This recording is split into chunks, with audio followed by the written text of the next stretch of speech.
Intercontinental Combat. This pro competition is in full swing, where the best still get to remain the best.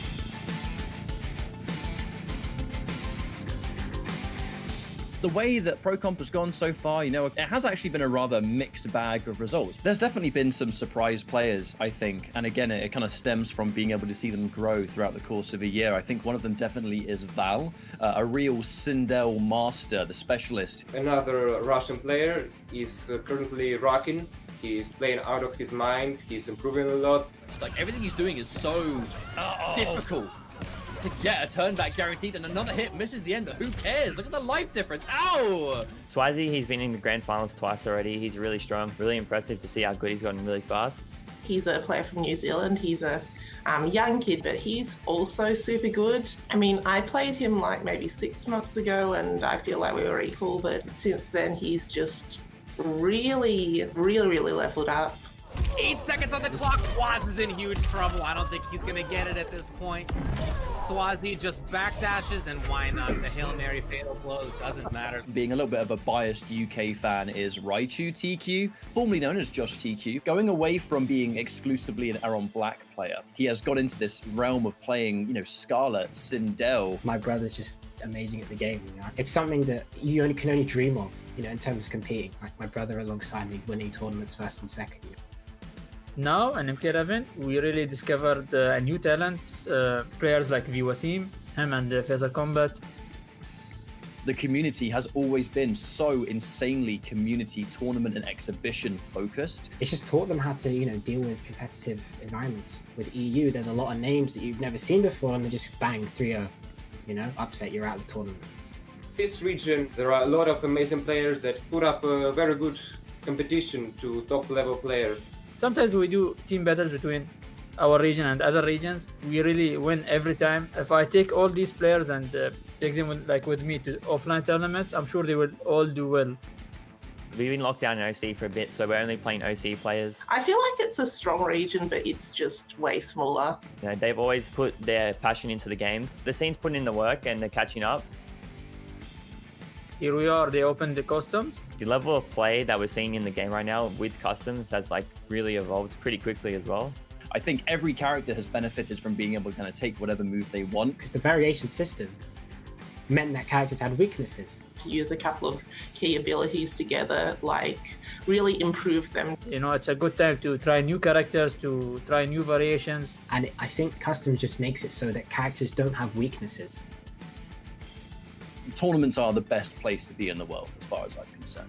But we can't right now. We still don't give up. We practice online. It's been a really good experience just, having fun playing online with the stream as well. You've been able to compete every single week, and we've been able to watch so many players grow and thrive under those conditions. My dad was actually the one that got me into the competitive scene. He said that this is only the beginning of your journey. Yeah, here we are. We're growing together and trying to do our best. It's been a really positive thing for me, and has really given me something to look forward to and work for. Fingers crossed that I can give you guys a lot more hype and content and, be the people's champ for a little bit longer. Let's keep killing it. Eventually offline's going to come back, so you guys know I'm going to be mopping you all offline.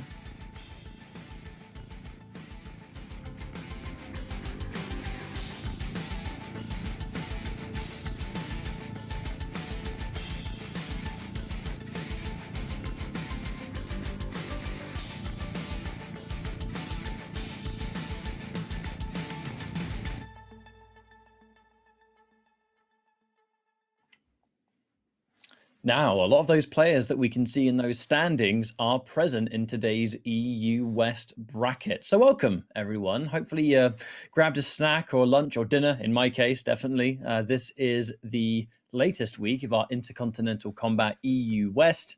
And now, Darth Armor, we're going to be jumping into a fresh new bracket, mate. Oh yeah, whole new competition here, but again, just as strong, if not probably stronger. I mean, this region has so many, staple names, whether it's, Dizzy, Foxy Grandpa, or, those Brothers of Destruction there, newer to this scene, but still just one of the best duos I've ever seen, really just take it to an entire scene in terms of online competition. I mean, I feel like no one can match them. They're just so good. Of course, I'm talking about video games, Yo, and Raichu, who's formerly known as Josh TQ. And it's just, it's so impressive to see these, I guess, usually underrepresented scenes having so much more to fight for, a big spotlight to shine in terms of this stream and in terms of, just the one of the main focuses of the competition this time around. So it's really, really great to see it. And, you love to see it. You love to see it. I also love the way that that Waz ended that little intro video there for us at the end, that he says, offline is coming back and I'm gonna mop you. Let's give a shout out to PlayStation PS4 tournaments, which is, what this is here today. Mortal Kombat 11 Pro Competition is presented by PS4 tournaments. So you guys can find out more by checking out the Open Series. PS4 tournaments are a weekly competition of all skill levels. So whoever you are, no matter how good or how bad you are at this game, it's going to be a lot of fun to compete. So definitely sign up to get some of those unique rewards. You guys can visit the PlayStation 4 Competition Center, not just to sign up, but also to see some content. You get an inside look at how top players play, and you get some tips and tricks for players of all skill levels. Guys, so easy. Go to compete.playstation.com, the website you saw right there. Sign in with your PSN ID, and that's that. Get on there, whether it's Mortal Kombat 11, other fighting games, or other genres. Really, really fun competing no matter what you're doing. I mean, you're going to be playing the game anyway, so might as well have some fun doing it. So let's check out the bracket, what we're going to be seeing here today, this top 8. Ketchup, which ones are you most excited to see in terms of facing off here? I'm actually really curious to see Uvility versus Zoka. I know that's our first matchup, but Zoka, one of the strongest cabals I think that we have right now in, I think, the world personally. Like he has a thoroughly impressive showing all the time. Uvility, a real up and comer from the UK. Law Corridor versus Dizzy TT. That one, I mean, you kind of have to be excited for that one. And then it's Javier. MK Javier versus Merco, the Scorpion Mirror perhaps happening again, and then Asadamata versus VO JV. But yeah, let's talk about this first matchup, right? Uvility and Zoka. It's probably going to be Jackie versus Cabal. Law Corridor okay. Never mind. We have been told by production was popping around. Yeah, a little popping around. I mean, sometimes, things have to just kind of work themselves out, but we're going to be going to that second match first. But either way, still a really good match to be, excited for. I mean, Dizzy TT, we know a lot about that player. I know you know a lot about that player, but we were able to experience Dizzy TT in the first year of Mortal Kombat 11 during the offline era. And, he really did it. I mean, not only are you traveling to a lot of the events in a completely different part of the world, you're fighting jet lag, you're fighting, everybody screaming against you. I totally get it. I totally sympathize, but that's why his accomplishments make it so much more impressive. The fact that he can do it with, the extra little bit of pressure on, with those extra little obstacles, not only, in the game, you're fighting in the most stacked region in the world, but you're also, fighting financial obstacles, traveling far from, traveling from the EU to North America is not cheap. It definitely is not cheap. And it's very tough sometimes. Sometimes you have to sit certain events out, but Dizzy TT made the most out of every single event that he made it out to, and definitely seen as one of the top Mortal Kombat 11 players out there right now. Yeah, I mean, one of the only people that can say that they made it to Final Combat. That was exactly crazy to think that it's already been a year ago now. Oh, actually, yeah. Which is, I think a lot of us are in that situation where it's like, wait, it's been a year already? How and when and what happened? But now, as we now go into this next matchup, Law Corridor, a player that brings forward so much confidence, a unreasonable amount of confidence. I mean, this guy, he is so prepared for anything, and it's been almost entirely these days the Joker. But the thing is, Dizzy has been playing Joker as well. Now, Law Corridor definitely, I think, is going to have more expertise on this character, has played the character for longer, and we've certainly seen more of Law Corridor with the Joker than Dizzy. But Dizzy TT just has those fundamentals. It doesn't really have the customization, though. I mean, I see that default variation name and the generic kind of vanilla suit. Ugh. But it's not a complete mirror. Hey, we're having Jumping Jester and then the low gunshot. So, bit of a difference here. Yeah, a little bit of a, a difference here, and we're going to be seeing it. Dizzy TT backing off, so taking a more passive approach here, trying to make connection here with that forward 2, that really far-reaching move from the Joker. But in this scenario, Law Corridor having that, never mind. That definitely KB to forward 2, dude. That's exactly what happened there. God damn. Little preemptive down 2 there from Dizzy TT. All about those ranges. Once you're in a range, it can be kind of predictable what button you're going for. Nice shot. Here comes the Jack in the Box, amplifying it and following it. Just a really good pressure tool. Oh, did you see that walk back? Just forcing that to whiff, and Dizzy TT looking incredible here. Oh, never mind, getting punished thanks to that forward roll out of the corner. This is going to be a lot of damage. It's going to opt to go for Fatal Blow. No, down 2, get off of me. Huge whiff over to the other side, but Dizzy TT keeping it nice and safe, or as safe as possible here. Didn't go for any tricky throw or anything like that, but just kind of kept it going. Love the mirror match here. Both players do the exact same thing at round start. And you will see it very much all the time. That down 4, so good for just creating that situation. Oh, the rawest of jump-ins. Dizzy TT gets one. Now there's no chance to break out. The double, the 30%. Lovely neutral duck though as he punishes immediately.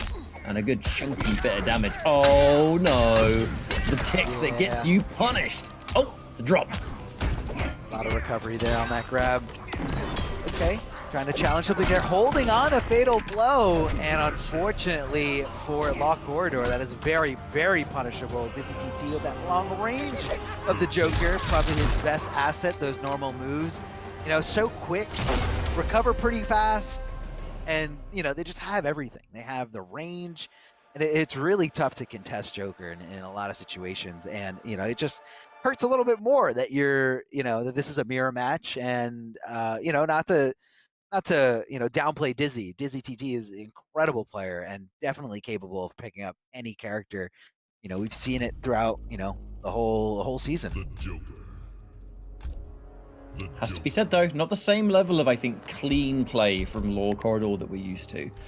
I do know that he is a bit more of an emotional player sometimes. I think he can be prone to getting a little bit tilted sometimes. I think mirror matches definitely don't help that kind of situation, but hopefully he can get his head in the game. I know he's a confident player and he has been able to do incredibly well in pro competition and open series. He's been, one of the kind of the rising stars, I think, of this part of the world, genuinely. In the competitive space. Yeah, I mean, but Dizzy. I know he's fought Dizzy in tournament before and has not been happy about losing, for lack of a better term. With respect. Nobody's happy about losing. Yeah. Oh no, definitely respect. See how they can mix it up here a little bit. Law Corridor kind of stuck on defense here, but now finding his groove, finding the offensive measures here. Forward throw, pushing him a little bit closer to the corner, but you are really, really far away. I mean, mirror matches in general are very uncomfortable, and I feel like for the most part, nobody likes doing that. But Dizzy TT definitely willing to do it here. I mean, playing this character, feeling confident. But right now, Law Corridor in control here. Jack in the Box coming at you. Dizzy TT with a regular empty jump. Had he committed to a button, that would have definitely been a punish. Speaking of punishes here, huge whiff punish. Going to be cashing in big time. Forcing Dizzy TT to come off that breakaway. Still losing a lot of health. Dizzy TT finds his way here. Down to conversion, but doesn't get the follow-up here. And that didn't necessarily directly cost him the round there, but he was leaving damage on the table. I feel like as well, a little bit of execution not 100% there. I think Dizzy didn't want that raw kapow either. I think he backdashed into doing forward 2 and obviously gave him back forward 2, which became kapow, but the low gunshot still coming through here. Law Corridor. I can see people in the chat were asking about the kind of how to tell who's who. I think some people thought Law Corridor won the first game. Law Corridor always has customization. Dizzy notoriously tends to not, especially with characters like Joker. He just doesn't care. He just goes into matches and that's basically it. Law Corridor though, man's got variation names, he's got look, and variations sport the different look, I've been watching him enough in open series to know that. That's a default Joker here on the left is Dizzy TT. Yes. Now, as we go into the rest of this round, Law Corridor, he's been able to stabilize, creating a bit more of a defensive game right as he gets clipped by that forward 2, though. Dizzy. Oh dear, no confirm. Flawless block there from Law Corridor. Sits there and holds it so far. Establishes, that's a confirm. Lovely stuff. That devastating mix-up. Oh, and he gets the perfect call out. Fantastic stuff there for Law Corridor. But, wait a minute, the forward one. That's it. No way you can challenge, and that will be a game apiece. A chance there for Dizzy TT. Just didn't quite get his cancel fast enough. The cancel was fine, but the button afterwards was not fast enough to connect. Yeah, I wonder if he almost didn't expect it to hit, and maybe he was trying to, you know, apply some kind of pressure afterwards. Definitely caught him by surprise, and you know, as you can see, didn't work out. Law Corridor kept it nice and simple, especially there at the end. No need to go for any kind of crazy risk, although, you know, you were playing with some real dangerous fire here. Your life is so low. Crushing blow is, you know, crushing blow or fatal blow is going to be a determinant between, you know, you having life and you losing all your life. It is just always really scary to play under that pressure, you know. And as we go into this next matchup, Dizzy, he was off with a pretty flying start, to be honest, but Law Corridor thankfully able to keep it together. Another hard call out on that neutral duck, this time going to pay off again. Massive damage. The empty jump. Oh, he's being cute. He was looking for something there. Empty jump down 2. Law Corridor, he does that a lot, you know. He really does. Yeah. Yeah, I mean, because a lot of people, you know, you want to punish empty jump, hoping that they're going to press a button, commit to a button, but a lot of people don't, so maybe he thought, like, he's going to try to throw me because he can't punish me because I'm not committing to a button, so he's just kind of thinking one step ahead of that, maybe an easy down 2 crushing blow. Big jump-in challenge here from Dizzy TT. It does connect here, trying to do as much damage as possible. Woo! So many different strings here, 34%, and he's got some really, really good corner carry. Oh, thankfully, for Dizzy TT, that was a trait and not something heavily in Law Corridor's favor. Down. Oh! He didn't finish it. He didn't finish it. And a challenge from Law Corridor stops Dizzy TT's fatal blow dash cancel pressure there. You know, he's just kind of challenging a down 1 in the right spot, in the right moment, depending on, you know, what string you're canceling from. That does alter the timing just a little bit, so you really got to pay attention. But, you know, he knows the character, clearly. These guys are playing the same character, very similar variation, and pretty much the same strategy here. I mean, yeah, asking you shall receive with that one. The full screen game, the chip. Ow! 2-1. Let's go. And the knockdown. A nice man-sized height of the projectile means it's hard to jump in on, but the jump in's good for Law Corridor. That should be another clean B&B. Down 2. No, he lets it rock. Yeah, not sure what he was looking for here. Maybe he realized that, you know, he missed the combo window, so he said, I'm not going to overcommit and press a button that might recover too late or, you know, for too long. Big jump in, deep jumping kick here from Dizzy TT. Trying to block, trying to get around these obstacles. Yeah, that down 2 just occupies way too much space, and you can really see Law Corridor utilizing that perfectly. I mean, at that max range, a very, very tough thing to punish, if you can even punish it at all, depending on, you know, what character you're using. But at that max range, just kind of pushes you back. You know, very few things that are going to go around it. Of course, it does hit as a high, but, you know, at that range, you're not looking to, you know, neutral duck a lot of things from the Joker. He's got really good mids, whether that's on the first hitting string or the second part of the string. He does a great job of occupying the mid space at that range. And I guess Dizzy TT has had enough with the mirror and looking to play some Jackie. Let's see what kind of loadout he's got for us. Yeah, I mean, Jackie, I think it's the one. Air blast, bounce, and grenade. Yeah, exactly. That's the Jackie variation that we're familiar with, but he's played Jackie for a very long time. And if you play Jackie in Ultimate, you're probably going to play this variation. It makes sense. It's the best variation that she's got on an already top-tier character, right? So Dizzy's going to go with the tools available. And now, see if this rushdown is going to help him. Law Corridor is very good at fighting Jackie, I recall. So I think he's actually going into this with a bit of an advantage, in my opinion. I think he could totally take this 3-1. Well, let's see what Dizzy can bring to the table that possibly these other Jackies are not. Maybe Law Corridor unfamiliar with a few strategies here, but right now in complete control here. He's kind of locked down Jackie here in the corner. No, interactable to kind of escape out of here, but is able to jump over the other side. So many overheads coming out, and that last little one able to open up Law Corridor. And again, just kind of letting him jump out of there because he's not really able to predict exactly when he's going to be going for it, or get that spacing down for the anti-air button roll, and that's going to be a trade definitely in Law Corridor's favor. That could have been really, really bad had that connected cleanly. Dizzy TT looking to just chip out damage over time here. The goop all over the place, and Dizzy TT trying to get this momentum back on his side. Ooh! Doesn't spend the KB though, not this early on. It's going to become much more important to use a little bit later. Big neutral jump. Up. Yeah, holding up. Really, really good strategy in this game. I mean, coming down, you're getting a full combo, no problem. And again, anti-airs aren't the easiest thing to do. They do exist, but they're not just fully invincible, one-size-fit-all anti-airs in this game. You really got to think about where to place things. Hold on a second. This is insane challenging here with the mid. Dizzy TT looking incredible here. A whiff of that dash punch does get him into a bad situation here. Law Corridor trying to take full advantage here. Not quite enough to kill, but very, very... Oh, God, that was easily enough to kill. Spends it both, Darth Armor, just to squeeze out every inch of possible damage, and he puts himself on match point because of it. And to be honest, the combo... Oh, and yeah, that was so sick. But the combo took so long, he built the other bar, which he just used there on the Kapow anti. Dizzy, not expecting that. 18%. But yo, Law Corridor looking like he's in top form right now. Oh.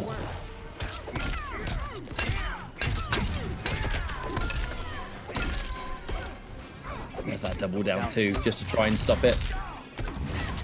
Yeah, trying to, maximize that damage as much as possible in case he does go for the, break away to pop out of the combo, pop out of the juggle.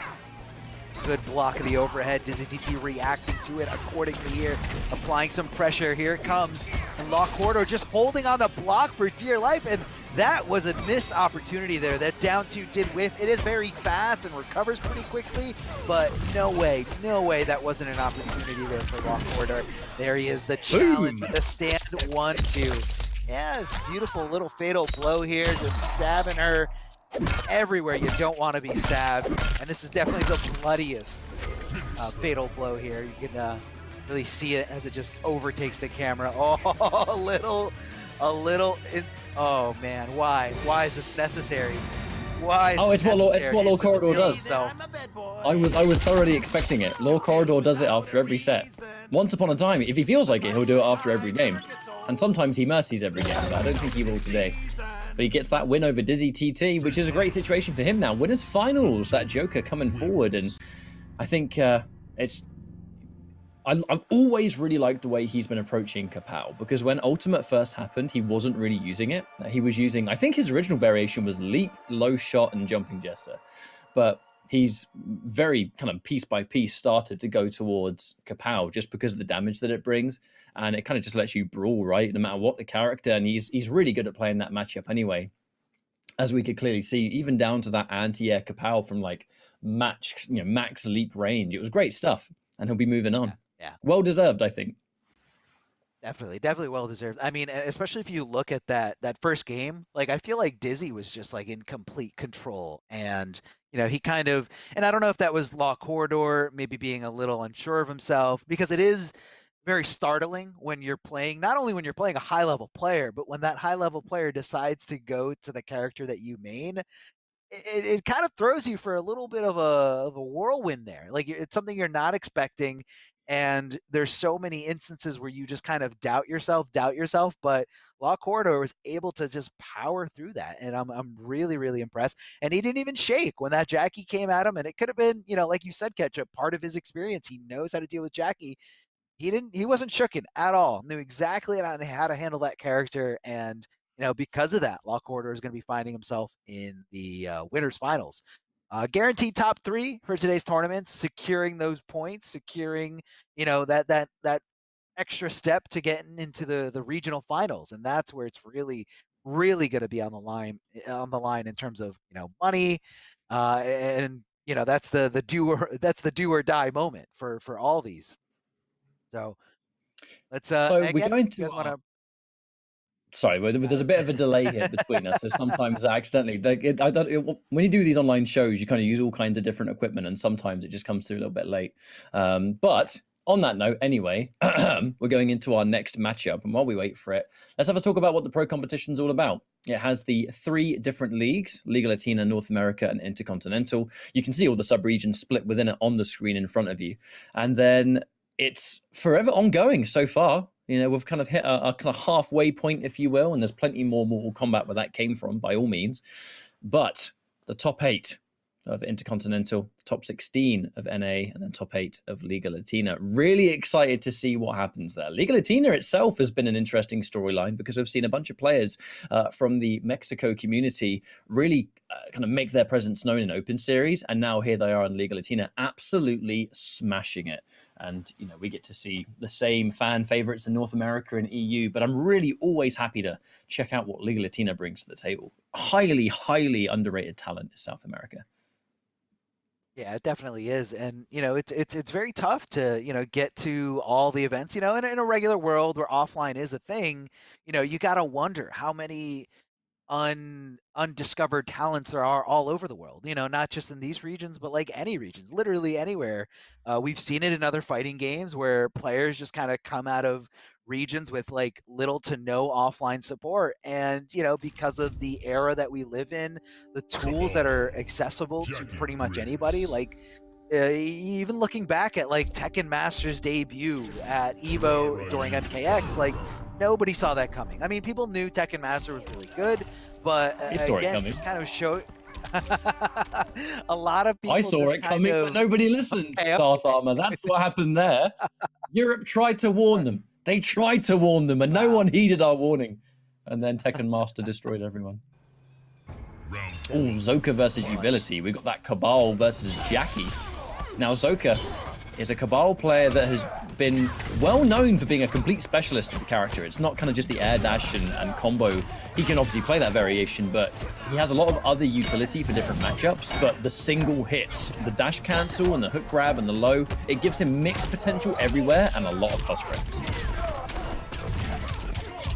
Mixed potential is definitely not a bad thing to have in this game. You know, just to kind of keep your opponent on their toes, keep them guessing as to, you know, where you're going for. And that's part of it there. Normally that string ends with an overhead, but instead going with the unsafe low. However, you know, didn't really face him. Just kind of said, okay, I guessed wrong. Let me keep playing. Let me not get hung up on the fact that, you know, he tricked me here with this. That was the overhead, you know, the safer route in terms of that. That second hit does hit as an overhead, but Jackie was expecting that low cancel to be coming out. Ooh. Beautiful flawless block up to, but because of the breakaway, not able to convert. It's some good damage. She is coming off some resources, but it doesn't matter. Here comes the offense, and the interruption there. Didn't want to give her any of those plus frames with that bionic elbow. And we mix once more. This is all about conditioning, though, as Zoka, the short hop and the wake-up jump attempt from Utility, just trying to escape the corner, but no. The corner is your home for now. Yo, I haven't seen that Cabal animation in forever. that taunt as he backs off. And this did a little backflip, you know. Ooh! Say goodbye to your nose, though, mate. And there's that block once more. Ooh! God, Zoka! Recently picked up by Rise, have to point that out. A very recent signing, I believe both himself and Merco. Italy well represented in the competitive space right now. Let me tell you, there's the block on the low though. And now Utility. Oh, the drop! Yeah, big drop, big opportunity here, but challenging right back. And Joker, just like that, able to switch it, you know, switch gears from super offense to super defense. Doesn't want to, you know, lose this opportunity here. This is down to the wire, final round, getting a nice conversion here thanks to that hook slam going right into that fatal blow. This is Cabal's fatal blow. Yeah, she's not. Surely this is dead. I think it's dead. Slam. 1% in it. How is she alive? Oh, goes for the throw. Bet it all on that throw. I don't know if the goof DOT was going to be enough to do a little bit more than 13% that she needed. But either way, he kind of I don't know if he knew a throw was coming and knew all I needed to do was down one, or if down one was coming out no matter what. Like, that's the decision. I'm going to challenge her here. I'm going to check her here, because there's no sense in going for anything more punishable or more negative on block than that. That's all you need. Just one little poke, and that was that could have been disastrous there for Zoker. That could have been quite a comeback. I've always been, the second I saw Zoka in, I believe it was an open series that week, Zoka, right before Ultimate came out, was still maining Clean Cut Cabal as the variation. So this is how you knew it was someone who played, I think, the foundations of the character. So when you go into Ultimate, you know he's going to have these kind of unusual combinations. In this case, low hook for the mix-up, dash cancel for the single hit plus frames, and obviously single hit confirm potential, and then hook grab for the combo damage. But it allows him to get a lot of mix-ups, a lot of rewarding mix-ups. But he has to condition you first. The jumping grab. Lovely tech there from Uvility. Uvility, one of the younger players hailing from the UK. I believe this was his first competitive Mortal Kombat game. He's made quite the splash. Oh, the low profile. That really ain't mid, to be honest. Oh man, fake mids. That's part of the tech. You gotta figure out which ones are fake mids and which ones are real mids. Oh, that one was good. Ball's got such great range normals here. Definitely true no matter what kind of moves you equip here. Of course, we're going to be slamming her on towards the corner here. And thanks to that low hook grab, able to keep her on that same side. Didn't have to go into anything else. A little too different, a little too complicated. And Cabal still locking Jackie down thanks to that projectile backing off. And just trying to be as oppressive as possible here. Raw hook grab. You know why I love that? Because Uvility could have broken and escaped the corner. Zoka doesn't want that. Exactly. That's exactly it. Really, really smart stuff. You know, because you're still being spun. You're still in that animation of capture, so you can't break away during it. There's that cancel again, but using it where if that overhead connected... Oh, there's the interruption! No plus frames allowed for you, sir. Zoka finishes it again. Domination in that second game, the interruption for the second time, and there's a reason we saw that back 1-2, and that 2 went into a dash cancel. I bet you anything that dash was prepared to hit. If that overhead connected, there wouldn't have been a cancel on that dash. It would have gone right through, because he's enforcing the mix, the overhead back 1-2 or the back 1 low. He spends the whole series conditioning you for that one overhead that he can confirm. And now 2-0. Zoka. Definitely not an easy thing to do to, you know, try to hit confirm off of one hit, or, you know, I guess in this instance you're kind of block confirming. You know, you're doing the regular route, the dash, if it does successfully hit, or you're recognizing that it blocked and therefore you have to cancel it in order to stay safe. So that's very unique in this game. You know, not too many instances where that's, you know, easily doable, but because this action needs, you know, two different things, you have to dash and then you have to cancel, you know, really opens up a whole new world of hit confirming here. Anti-air, just regular straight air to air. Just stop it, Jackie. I'm going to stop you from jumping all over the place. Joker is looking incredible here. And there's the cancels once more. Uvility constantly blocking that overhead, but I wonder when that low is going to come through. The meaty down one. Zoka's just so ready for Uvility to squirm out, and Uvility at this point, got to say, pretty much refusing to block and wake up, and Zoka is absolutely annihilating because of it. Doesn't believe in the jump in. That could have been a full combo, but a bit scrambly here. There's the back one. The single hit for the plus frames just to jump out and escape the corner, and there's the mix again. Now, what's it going to be? Turn seating down one, too far away to punish, and now he gets hit by the overhead. It just looks to me, Armor, like Uvility is a bit lost. Not particularly sure what's going on here. Oh! A lot of pressure that he's, you know, failing to deal with. But right now, starting the offense, tries to go for the throw. Didn't really get a full punish to Zoker, but, you know, able to get something here. Uvility starting it off here. 1-1-1. Easy hit confirm right into the dash. The Nomad dash. As much damage as possible. 30%. Empty jump into the high challenge here. Up to from Cabal. Definitely one of the better ones. Horizontal and vertical hitboxes. Nothing he needs. And nothing else he needs on that up to animation. Definitely look for the single button anti-air there. This is a scary situation. There's the back-to-back. You cannot afford to get hit now, Utility. Any fatal blow confirmed will do it. And there's the overhead for another time. The overhead is the one to block. To be fair, you could afford to take the low, but no longer. Lovely tech. Fantastic tech. Instant jump. Little weight there. Not enough. Oh, the trade going into Utility's favor. Utility does live to see another round. Let's see what the Joker can do if he can just shut this down right here, right now. She still has access to some good things, some good crushing blows still. And of course, her fatal blow, she falls below 30%. God, his flawless block execution on that has been flawless. No pun intended. 32% for it as well. That's such good damage. Another tech. The techs have been supreme for Utility. Another cancel. This time it's really not enforcing plus frames. It's just trying to be unusual. There's the jump. The down two. But these down twos are looking really desperate, to be honest with you. That one worked, sure, but he's right back where he started. The interruption. Double hits, not plus frame here. It's the single hits you have to worry about. Yeah, he's not doing the double blast. Actually, he might not have even been able to. He didn't have any meter. And yeah, he's done. Oh yeah, he's dead. Dead. And also doesn't have his skin anymore. It's completely gone. Yeah, the anti-air, again, I feel like it was... the spins. It was so specific. Not anymore. Skins. Yeah, that's a good one.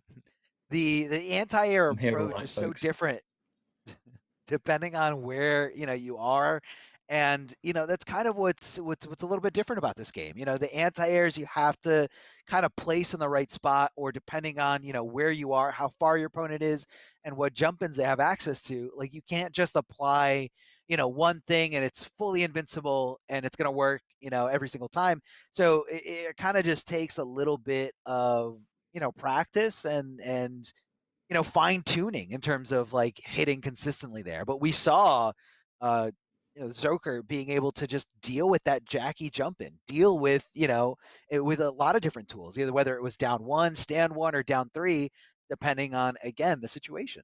And I really loved it. I really loved his control against that character. Super well done. There are a lot of players that I wasn't 100% aware of last year that I definitely grew to learn from and understand, and Zoka's definitely one of them, to the point where I have some favorite players in EU. I definitely put Zoka on that list because that cabal is so fun to watch. I think there are other examples there. Blood Eyes is one of my favorite players because I love the way he plays the Frost and the Rain. Sui Frazier for really showcasing what Noob can do at this level in Ultimate, and they all hail from EU, which is a fantastic thing because it just goes to show that the level of talent in this part of the world is growing. The pool of top level players in Europe is bigger than it ever has been, and that makes me really happy. Now, before we get into our next matchup, I would like to shout out Astro Gaming for providing all of the commentators the audio that powers the Pro Competition, and just supporting the Pro Competition in general. If you want to find out more about their own officially licensed PS4 products, you can go to astrogaming.com for their wide range of services. I got to say, fantastic headphones for this home environment, really comfortable considering I wear these almost all day, every day. And now the Scorpion mirror match between Javier and Merco. Let's go. Yeah, you were very excited about this, and not only Scorpion mirror match, but also the same variation. I mean, they have the hell port cancel, and the Burning Spectre, which again will just kind of buff up a few things in certain scenarios. You want that extra little damage. Back three, it just makes Scorpion better at being Scorpion. The buff gives his grab game more threat, his punches and his attacks in general. It just lets Scorpion do what he normally does, but to greater effect. And now we're actually also starting to see players like Merco. They want to keep the same side. I think actually Javier and Merco both do the same thing. If they have you in the corner and they spear, rather than doing back-to-back spear, they do spear buff amplify, which restand situation, and it keeps the buff, right? So that's a sick little development over in Europe. 16% income. No problem. Extra little 3% ain't nothing to sneeze at. It definitely tacks up, over and over again. Makes you a decision closer away from victory. Here, as we can see, Merco doing incredible. Just, you know, the right call, the right situation. Oh, good block confirmed there, recognizing that it did get blocked. But here comes the big crushing blow. Definitely want to hold that breakaway for a situation like that, because Scorpion can definitely tack on the damage. I love how you, by through events alone, called it a crushing woe. That kind of gave me big H2 woe vibes. It's just one of those big things that happens with the Scorpion. Here's that forward 3. In we go. The challenge, though, from Javier, who should very much be able to take the round. Oh! Definitely expecting a breakaway, he was. And that should be the round anyway. Yeah, 1-1-2 knockdown. Easy business. And 1 round apiece. Final round. Fight. Oh, right back at him. This time around, Javier is the one that's looking successful here. Scorpion player that everybody knows here, but you know what? These guys are both really, really talented. Loving this mirror so far. Forward 3, definitely one of the better staggers in this game. Recovers really, really fast. They're the 2 most successful European Scorpions. That's the thing. They are the 2 top Scorpions from Europe. Now, I say Europe specifically. No shout outs to Mercer. I'm talking about just Europe on its own, as this is EU West, but as we now push forward. Pretty even Stevens on Life Dart armor. Fatal Blow's about to be activated. There it is. Will he have a chance to spend it, though? No, just enough. And looking for that up 3 from Scorpion. I mean, it's a really good up 3 in terms of, you know, you're looking at the frame data, how fast it recovers, how fast or how far forward it moves you in terms of like a horizontal hitbox. But, you know, it just, I think in that moment, it might have just been too obvious of a call. I mean, he was holding onto that meter, and it almost just kind of seemed like, you know, that was the go-to option. And that's why you can kind of see the way that he jumped there, kind of anticipating it, and, you know, putting him in himself in a situation where, like, you know, if he does up 3, cool, I get the whiff punish, I hit him, and if he doesn't, I get to still apply a little bit of pressure there thanks to that jump in. So, you know, you can kind of, you know, work your way around, even when characters have really, really good up 3s like Scorpion. Just space it out, punish, whiff punish, and it's no problem at all. We're gonna stick out here with the same variations. We're not gonna see any kind of character switch or anything. It looks like we're not gonna see a variation switch either. I feel like Scorpion is one of those characters where his equipable moves don't really define him, because his default tool set is just so you know, vast and so strong. Like, so many, you know, just the fact that he has any kind of teleport is, you know, spear combo potential. And it's just like the equipable abilities, just kind of little minor tweaks of the character, in my opinion. Yeah, very much so. You see the reborn teleport. That's I don't want to say mandatory, because we have seen other Scorpions do well without it, but that definitely seems to be the preferred move that a lot of Scorpions like. Shouts to Merco, who does sometimes go Searing Rage anyway, and we even had Conqueror in Liga Latina win a tournament with all Burning Spectre merely, I think, a couple of months ago. So clearly, Scorpion can work without the cancel, but we just see that players playing that fundamental game of Scorpion. You've got to be a little bit on the wild side to make the character work, and definitely confident in your decisions for sure. But Merco, very reactionary, fast pace. Javier, much braver, I think, goes for some stuff that you might not really expect. But so far, there's that delayed back one. Oh, and we're cashing out on damage, baby. We want the big payout. Bang! That's going to be another round. Javier looking real good in this mirror. Now, Merco, he might not go Scorpion all the way. He's actually been known to go Jackie in the mirror.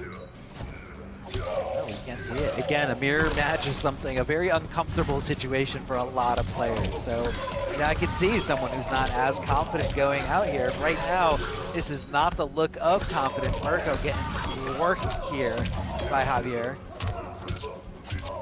Down one does stop him from trying to backdash, trying to build up a little bit of space between himself and his opponent. Looking for some kind of whiff here. Here's just a regular throw. Javier getting too defensive, leaving himself susceptible to those throws. Didn't confirm into the rest of that string from the back one, but that's okay. Able to continue this pressure forward. 3-4, definitely negative on a block. So that was the opening that Javier needed. Saw it coming and decided to challenge with buttons of his own. Javier finding that last round, even though it was a little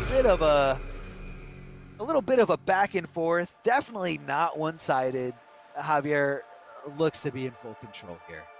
Up 2-0, Merco does have the ability to switch over to a different character. So let's see. Let's see if he goes Jackie in the mirror like you stated before, or if he can, pick up the pieces, realize what he's doing wrong, and fight through this matchup, fight through this opponent.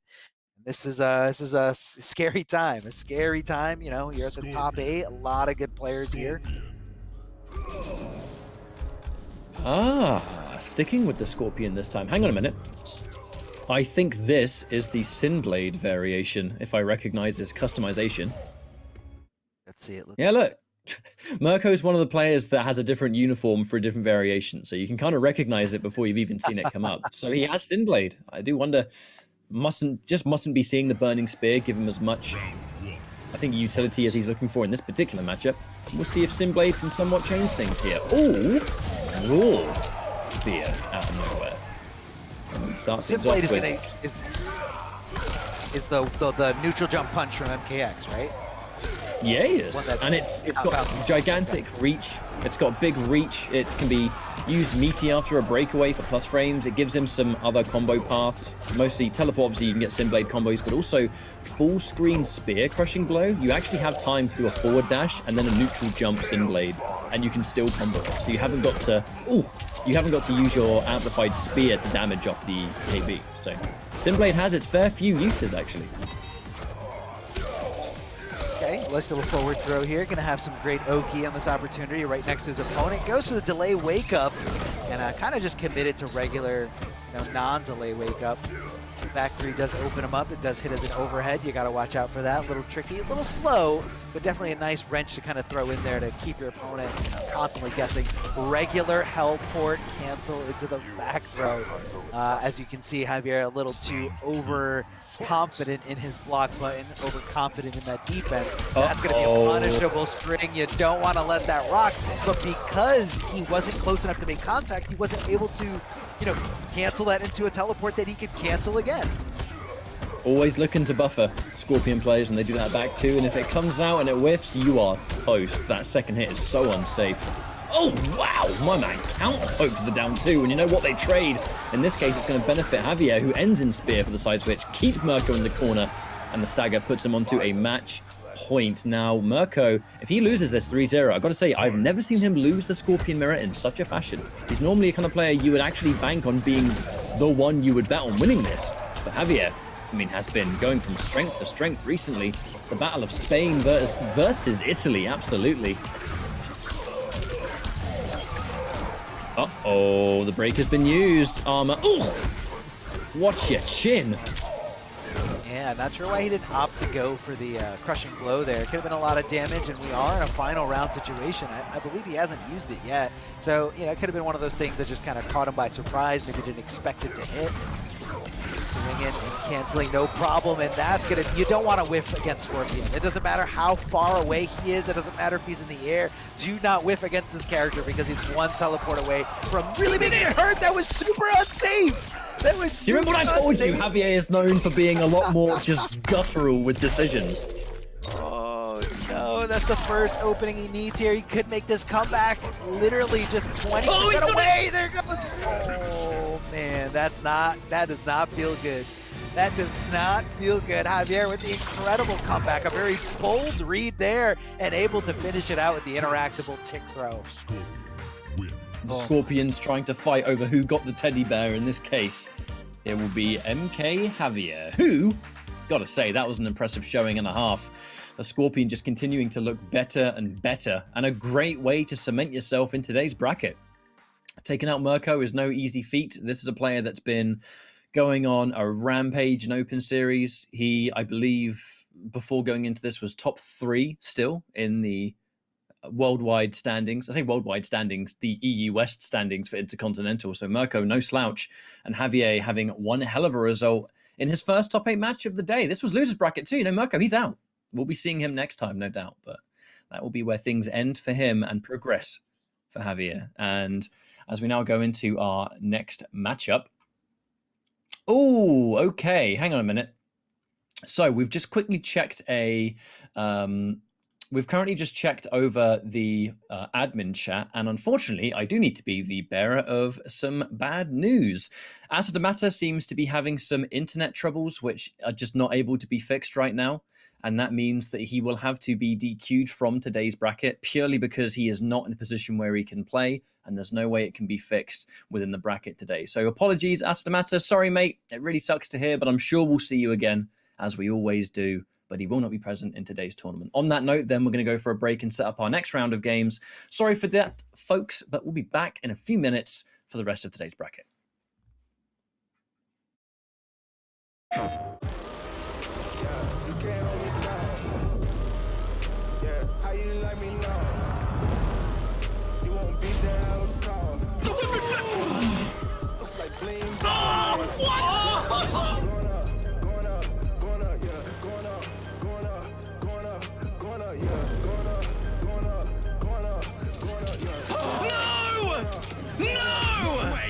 No jokes, no gimmicks, just combat.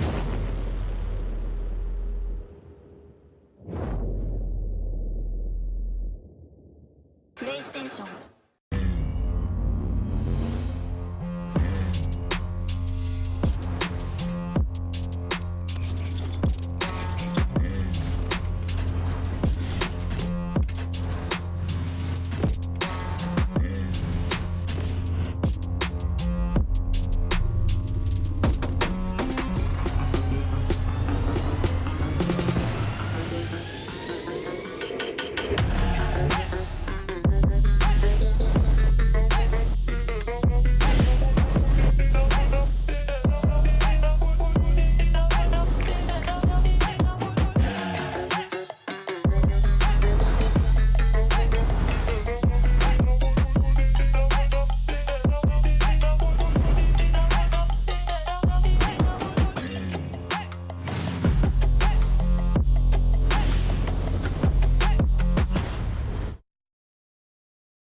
Hey guys, Ketchup and Mustard here, and it's time to test your might in the Mortal Kombat 11 Open Series. Ready to rumble?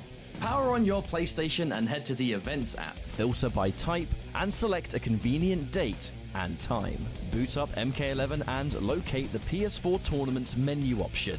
Click it to visit a familiar place, the Console Events tab. Sign up and prepare to play.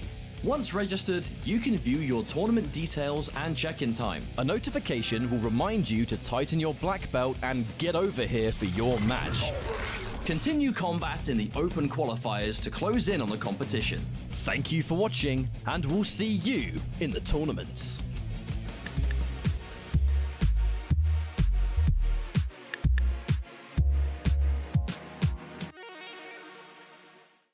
PlayStation.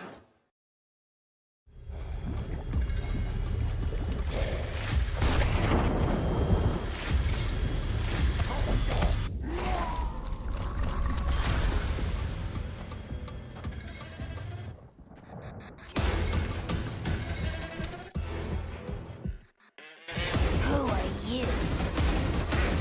I'm your worst nightmare.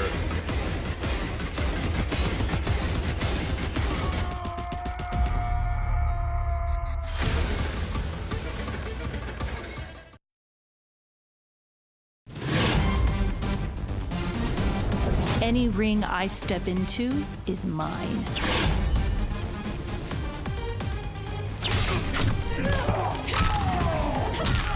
End of the line. Then this fight is now personal.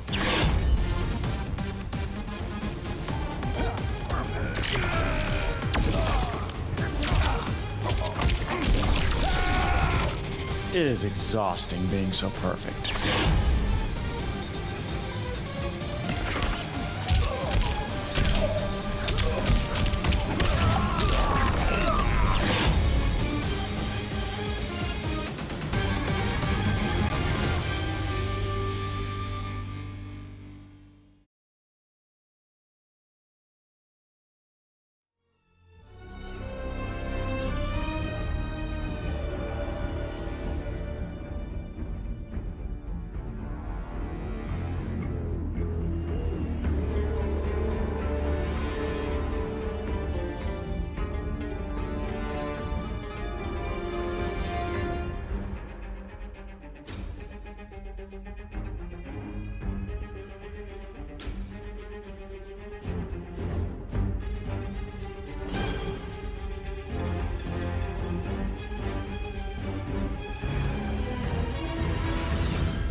Welcome back, everyone, to the Mortal Kombat 11 Pro Competition here as we are in EU West. My name is Mr. Aquaman, joining you for the first time here on the western side of things. Joining me over here is Darth Arma. And guys, welcome back. We are 4 matches in. We've got about 6 to go here in this top 8. Before we get started, I want to tell you guys about how you can compete here today and in some other opportunities, as this is put on by PS4 Tournaments. The PS4 Tournament Open Series. I'm sorry. Open Series. The Pro Competition is presented by PS4 Tournaments. The Open Series. Go check it out. PS4 Tournaments are weekly competitions for all skill levels. Compete against your friends and rivals for unique rewards. Go visit the PS4 Competition Center, the one destination that has all the Mortal Kombat content. I can't talk today, Arma. I am so upset that we didn't get to see Cetron that we were just talking about right before going live. But guys, it's so easy. Go to compete.playstation.com and go sign up with your PSN. And with both the Open Series and the Pro Competition, go sign up, get involved. If you want your name to be on the overlay that we're about to see above the scoreboard, go sign up, because we want to see you and we want to see what you're all about. See what you can bring to the table that might be a little bit different, maybe a little bit more hype than what people are able to bring here. Just kidding. These guys are incredibly hype here today. We've seen so many different variations, so many different characters. And here on the west side of things, it's only just begun as we are about halfway through this bracket. On the winner's side, you had Zoker with that Cabal looking as clean of a cut as I've ever seen, Arma. Just looking scary. And same thing with how Law Corridor was able to take it over Dizzy after game number 1 domination. And that winner's finals is going to be a tale of 2 guys that looked dominant early on. And that's kind of how all the matches have been. You know, you were there through them. Javier with the 3 over Merco, and then the unfortunate DQ that happened for Aso Damaze. Yeah, I love how the DQ is still considered a 3-0 there. Very, very one-sided matches for the most part. But again, these guys are just kind of finding their footing. And just because you see something on paper as a 3-0 doesn't necessarily mean it was totally one-sided. I mean, you have round counts, and this game is so fast. Like 1 or 2 crushing blows against certain characters in this game, like, and your life bar is just depleted, like it's gone. So the momentum can swing very, very easily in this game. And on top of that, you also have Fatal Blow. So really just, you can't take your eyes off the road. You can't take your hands off the wheel for like a second, because it can all just spill over and just come to bite you back really, really hard. So here we have Dizzy TT playing a 3rd character that we're seeing him play today. First we saw the Joker and the Joker Mirror. Then he went Jackie. This time around, look at him playing some Liu Kang, and he's going up against Scorpion, the winner, the victor in that Scorpion Mirror match that we just saw a few minutes ago. Javier. That's one heck of a mirror to win against Merco, who has been, I think even Ketchup talked about it, has been, kind of the Scorpion of this area, but not today. It's Javier who's already coming out, drawing first blood, and 3 of them back-to-back here. He's already got Dizzy halfway dead, and for Dizzy, it's almost no surprise that we're seeing a 3rd different character here already today. As someone who I've seen kind of been going through it over the past year around the character select screen, looking for someone to stick with.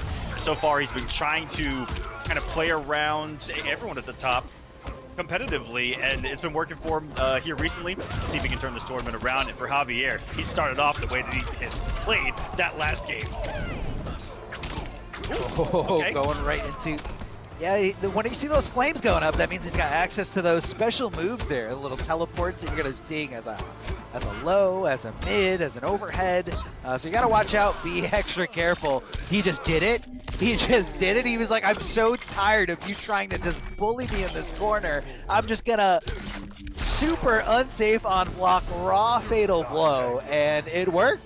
It absolutely worked in that scenario. So, I mean, next time, Dizzy TT's got him up against the ropes, guys. So he's got to know, he's got to realize this is somebody who's willing to do this. That first round was utter insanity from the point that Javier came out swinging for about 45 seconds straight nonstop, and then Dizzy swung for about 45 seconds non-straight stop, and then raw Fatal Blow. Talk about like a weird, I don't know, story to tell of that round number 1, but it's Javier who's again drawn the early first blood, and this time has not let go of it. Already 3/4 of the way there, gets the counter hit, and that is all she wrote. Holy crap, that Fatal Blow looked like it knocked the wind out of Dizzy, just like it did most of the people watching. I mean, it had to have. I mean, you can even see it like going into the next round. He was just... The club. Got like gonna win a prize. The MK vending machine. You got like the Scorpion, the Looks like Sub-Zero the, plushies. Looks like the chain that Betty swings in Kung Pao. Oh, if anyone gets that reference, chain. you guys are welcome. So old. Whoever gets that reference is old, just like us. Whoever gets that, you're old and good job. Oh, what a game one! That first round was nothing but back and forth, and then you had the savagery of the raw fatal blow coming from Javier that looked like it, like I said, knocked the wind out of Dizzy, and he just picked up right where he left off in round number 2 there to get us started. And then we see the switch to Jackie. Yeah, we saw a little bit of unsuccessful Jackie from Dizzy TT earlier on the winner side, right when we started today's top 8 on the west side. Oh, look at that tricky little, that mobility from Scorpion. I mean, what he can access because of those teleports, you know, he's just kind of free to move around, like, and he moves so rapidly, so quickly, like it's so easy to just get lost in. Yeah, the way that I like to describe Scorpion is that you are probably not going to stop him from doing what he wants to most of the time. That's the freedom that the mobility and threat of teleport gives you, as well as his wonderful toolkit. You talked about how, you know, the variation system doesn't affect him too much because the core is so strong for Scorpion. Exactly. Yeah, very, very strong and, you know, very static. I mean, you need the chain and you need the teleport to really, you know, stop anyone from whiffing anything or throwing projectiles. And that he really dictates the pace with that, just with the threat of those moves. Mainly that teleport. Okay, mainly that teleport, raw spear, matchup dependent here against Jackie. You know, he has to worry about her mobility a little bit as well. And here's Dizzy answering back, not enough for the kill, but it's going to give him the health lead. And he has already survived an awful lot of offense. So this is looking good for Dizzy to make a comeback if he can get the closeout. 78 damage. What remains? Can he do it? Oh my God! Oh, I don't Unfortunately. I can't analyze that. I can't do it. Round 2. It worked. He did slow spear. He had to have committed. It just worked. It just Oh worked. my goodness. It just worked. It worked like nothing here. And unfortunately for Dizzy TT, he came off that finite resource, no longer going to have access to that fatal blow, which is going to be access to a lot of damage here. I mean, what's going to happen? What's going to happen here? Good block of the low, not getting tripped up there by the second hit of that string. That Burning Spear is up, so it's going to add a little bit more damage if he does make some kind of contact between his punches or his throws. Downward shot, trying to throw that goop on. I've been seeing Dizzy do that a lot. And I don't see a lot of Jackies do that, where they actually use that as a way to set up dot and then pressure immediately. And he does it in the corner a couple times already here tonight, and it's been beautiful to witness. Gets the people elbow. But he got a massive pick confirmed though, and this health deficit's not looking great. Javier single hit away. Something crazy is gonna come, and it's gonna be the unblockable overhead after he did low spear to close out the previous round. Of course you're gonna be thinking, what the heck is he gonna do in this situation? He did a low spear. That one still got me shook. If that happened to me, I would have come unhinged. And Dizzy's gonna need to. Oh man, but now what's going through his mind is not only all the different mix-ups, all the different conditioning moments, just worrying about Scorpion in general. Now he's gone through Kang, he's gone through Jackie, and it's like, what else can I throw at him? What can I possibly throw at him now to take him out of his game? I mean, it's tough to call that. I mean, but whatever he does pick, he's going to be, you know, committed to that character as a final pick here. You know, if he does win, he's got to stay with that character. Only loser can change characters mid-set, and variations do count as different characters. I also want to point out that back three has been doing so much for Javier, and it's not like, you know, he's just throwing it out whenever. He's been doing a good job of I'll say it. Yeah. I saw a little bit of debate in the chat. I think someone was saying that back three is useless, and everyone else is like, are you watching this match? Like, he's hitting back three so many times. Like, how are you saying that it's bad? Back three is the only move in MK11 that has hit more than it's been blocked. I can. That's a. I can almost guarantee that. That's the unblockable ratio, where it's not actually unblockable, but if it hits more than it gets blocked, then yeah. There it is. Please do it. Please keep doing it, Javier. Why? Unblockable. And why is it so good? Because of the implication of if you block low. Which a threat is there as well. Okay, Dizzy's got the lead. He was unable to close out last time. And he might be in for it again! He's so close to the finish line in these even individual rounds.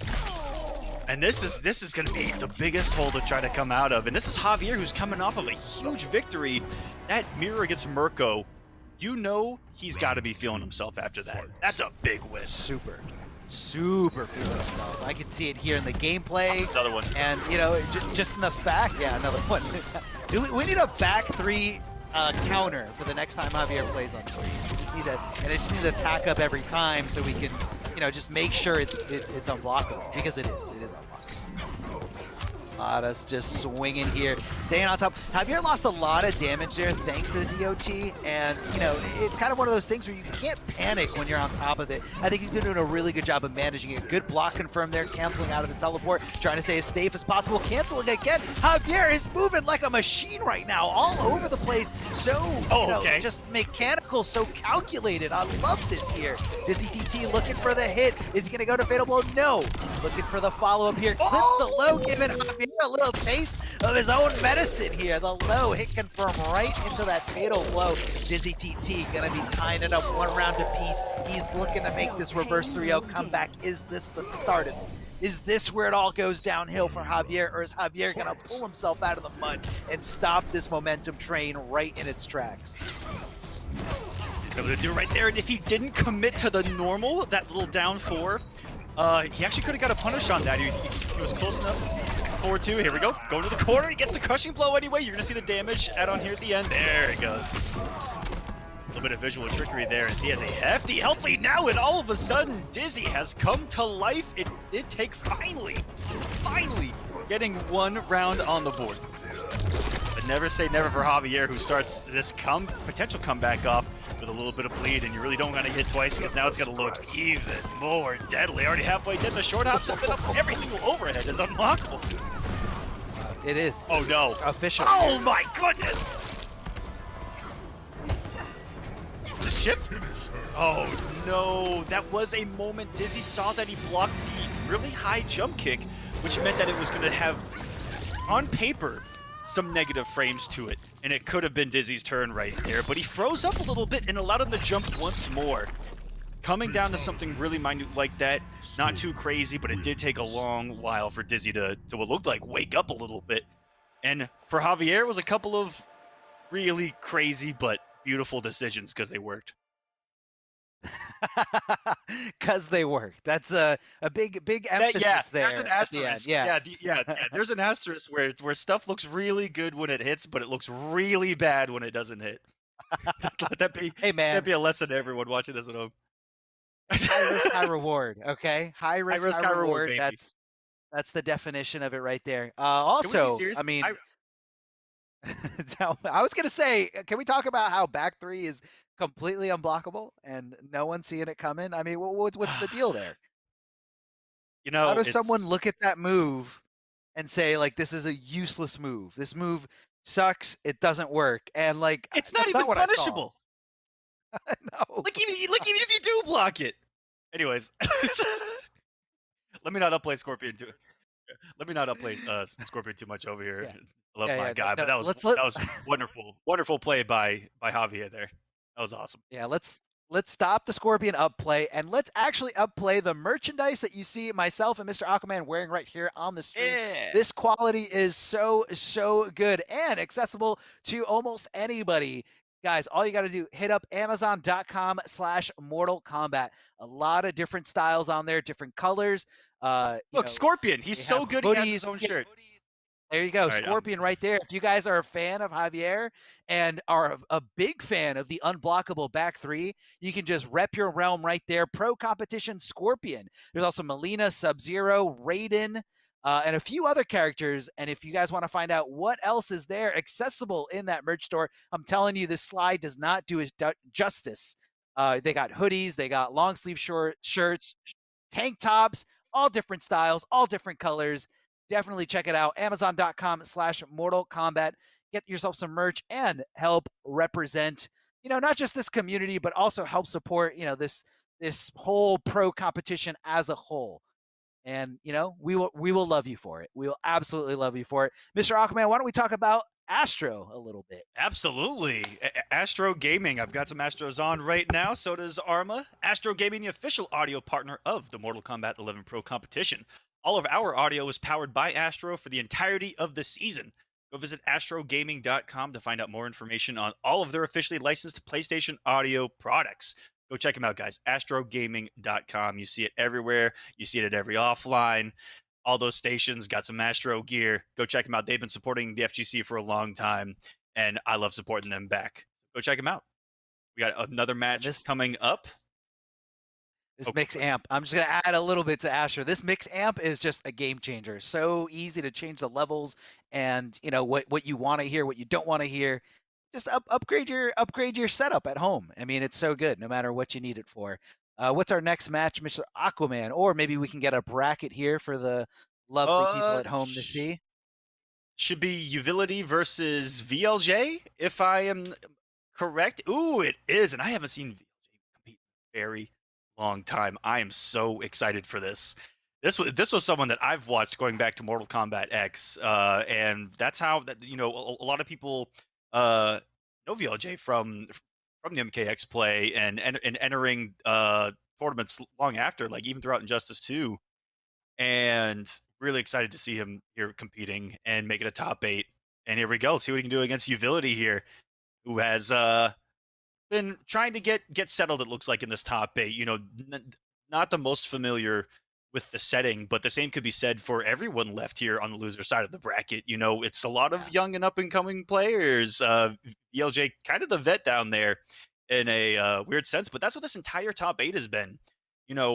Guys that are finally getting their name out there and able to get their name out there because of something like the Pro Competition here and the Open Series. So big shout outs to the Pro Competition and the Open Series, everything going on over there at PlayStation Tournaments on that. So thanks to the entire crew. People and players like this are able to do their thing, get their name out there, and then we yell about it and make crack a couple jokes and go, ooh, that was cool.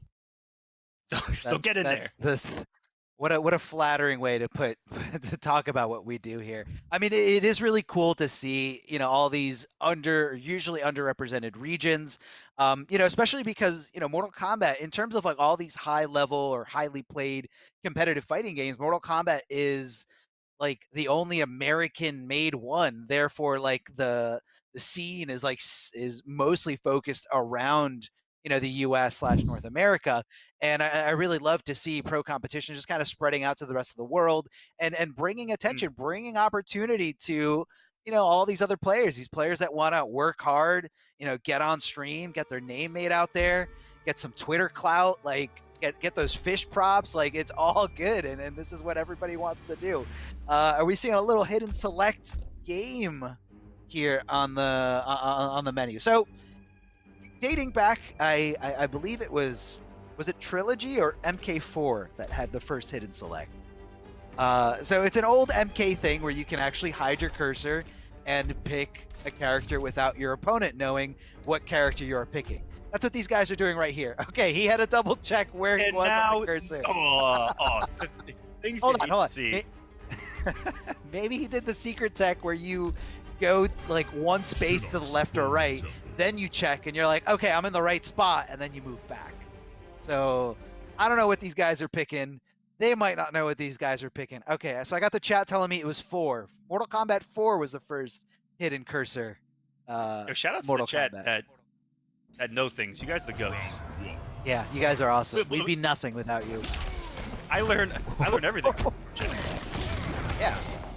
Any of life's lessons can be learned faster and better in any Twitch chat. Like, prove me wrong. Like, that is 100% a true statement. Also, if we are off on one piece of frame data, they will let us know, and thank you so much for that. Wow, yes, All right, I'm sure you love it. Oh, yeah. Back throw here. Geras, one of the best at it, mostly because of the Oki setup afterwards. Big jump in kick coming out of Shang Tsung, able to go right into those upskulls. That's going to be a huge whiff right in front of him. Here comes the big body splash. Down twos to make sure it hurts. Throwing up the Sand Clone, but either way, holding up forward as soon as he recovers from that hit animation. So Sand Clone didn't explode. Sand Clone did nothing in that scenario for him because his opponent was holding up forward. That's going to be a mental note you're going to have to take to the rest of this set if you want to be successful. Oh. Maybe try to get a flawless block or just a hard read on the frog splash right there, but one of those jump-ins where it's not your turn. If blocked regularly and eating the mix, Utility getting going here with the old school Geras, Geras game plan. Having the throw, getting the Oki, throwing some mix, having the safety.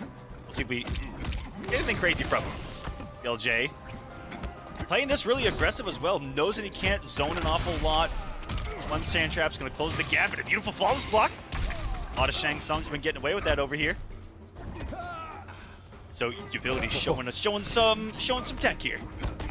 Well, that was really close to a wall-crushing blow there. Yeah, just been a little bit closer. Can we talk about how broken mid command grabs are? Like, I'm so tired of downplaying mid command grabs. Like, forcing you to block, forcing you to jump or die by command grab. It's the same as any 50-50. It's the same as any 50-50 in MK11.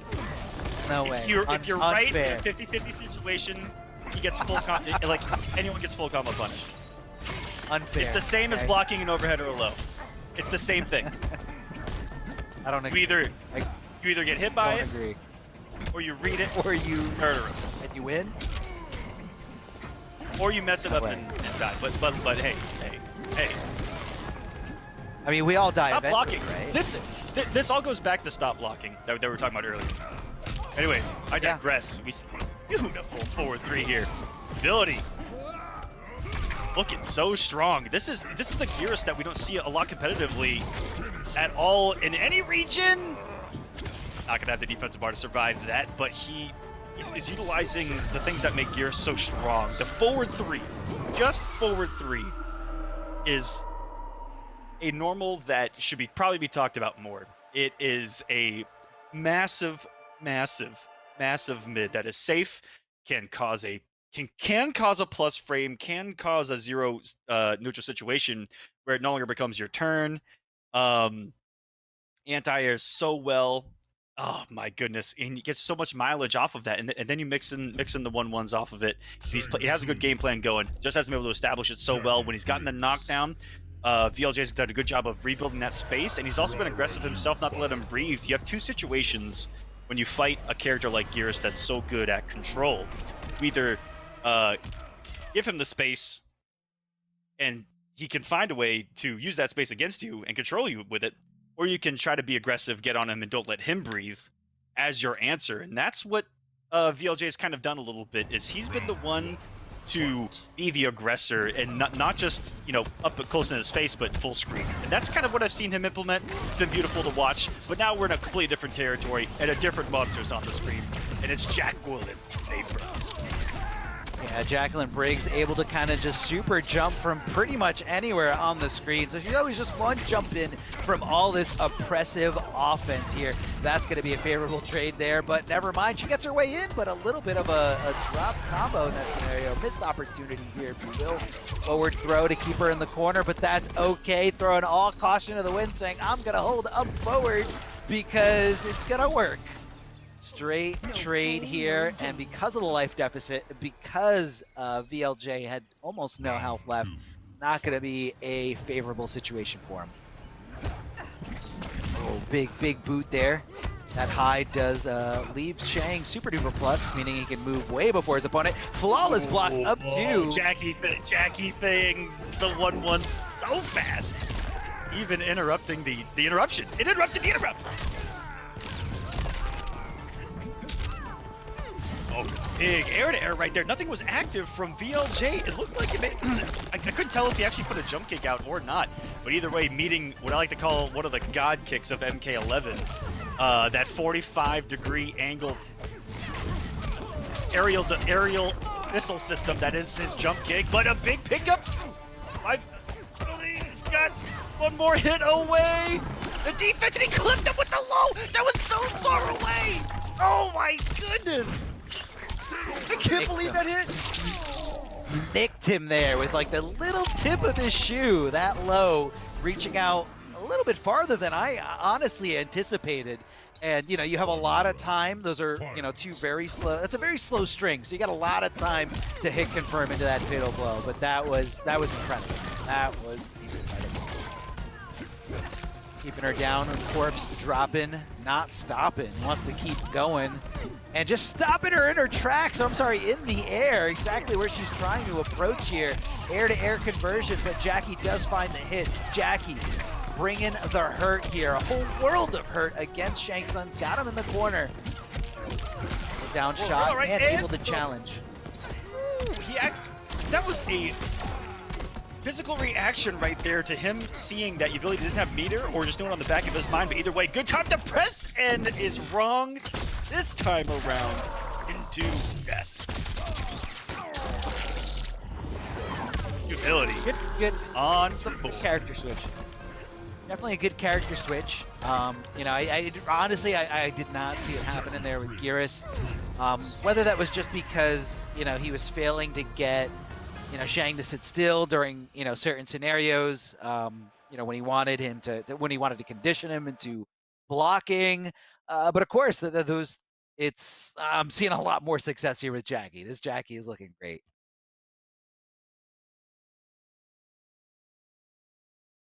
What a change of characters. You said it's a good pick. I think that could be said anytime. Anyone goes from any character to Jackie. And wins. From any character to Jackie or any character to Jackie. I mean, look. And that's a good pick right there.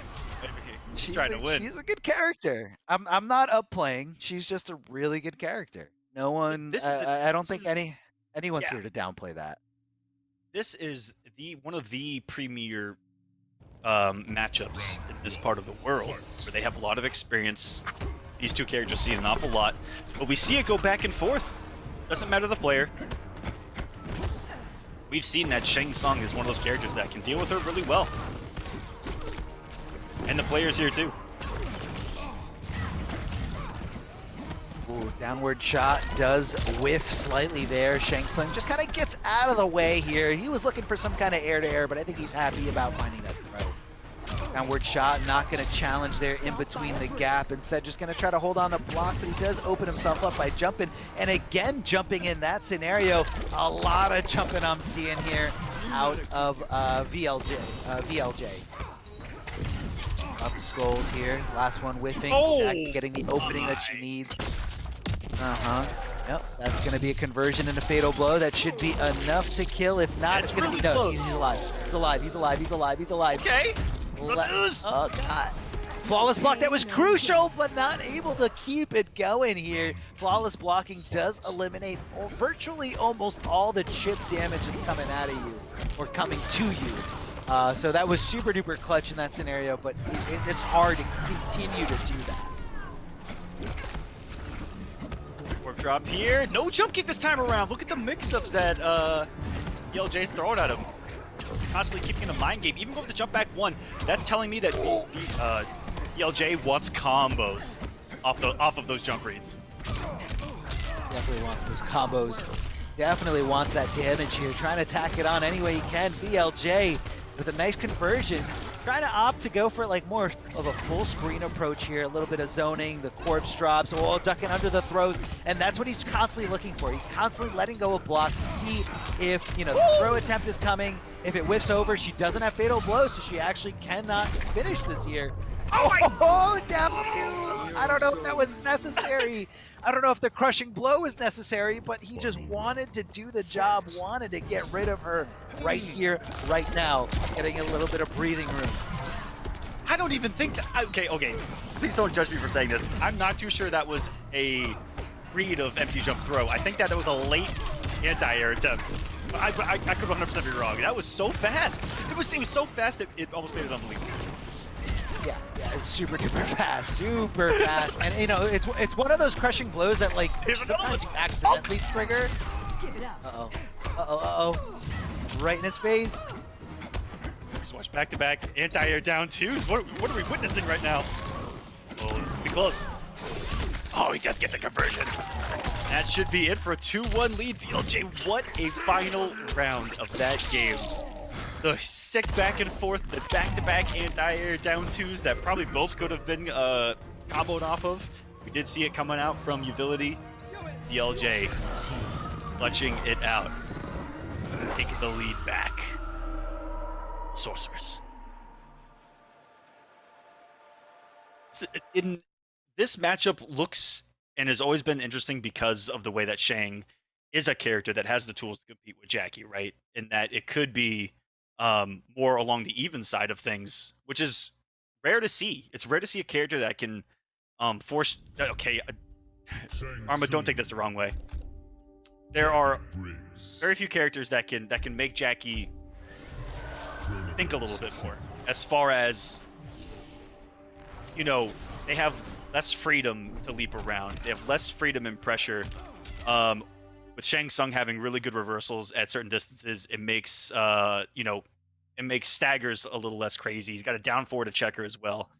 And the corpse drop is just a major tool to have against this character as well, at shutting her down, at being able to get an anti-air.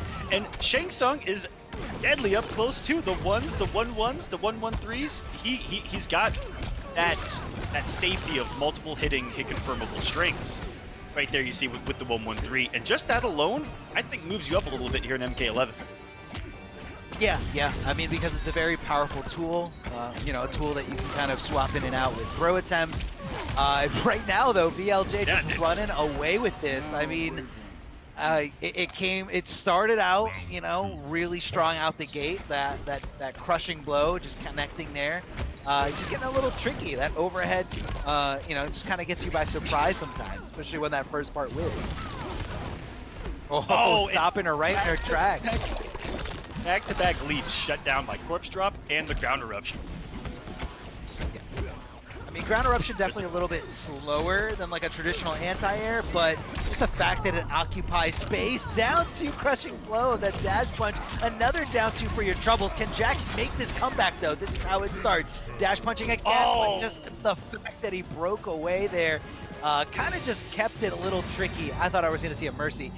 Kept the timing a little tricky, and she wasn't able to, you know, properly time the meaty, properly time, you know, the follow-up. And I think she just got a little too antsy in that situation. I love how it just like pulls out of the skin like nothing. Like skin isn't attached to you at all. Left?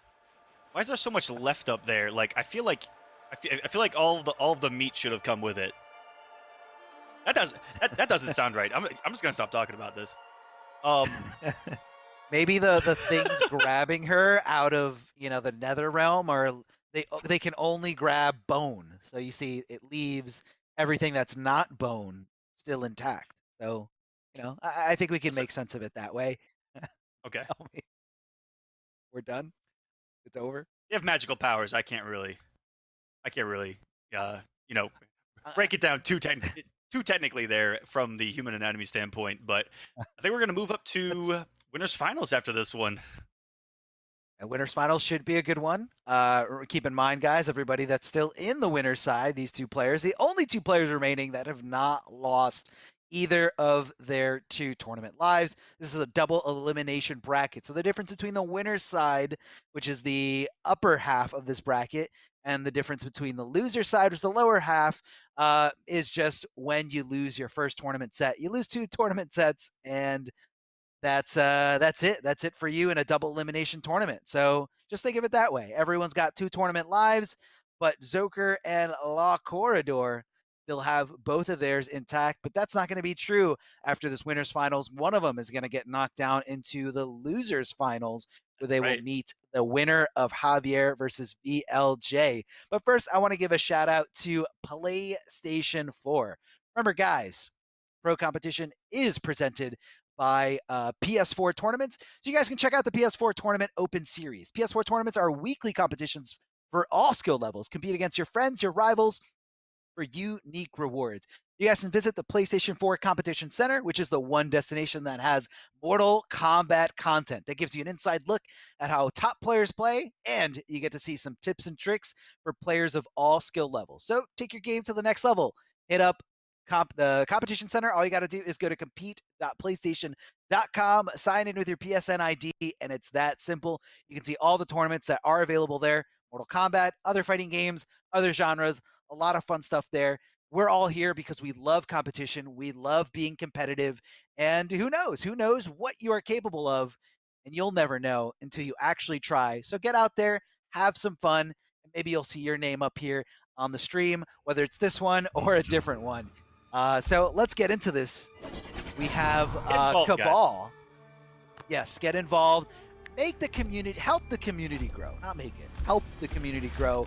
It's a big, big effort that we need help from on all parts. So you guys can compete, definitely get in there. It's fun. If you've ever second-guessed entering a tournament, do it. If you need help, let us know.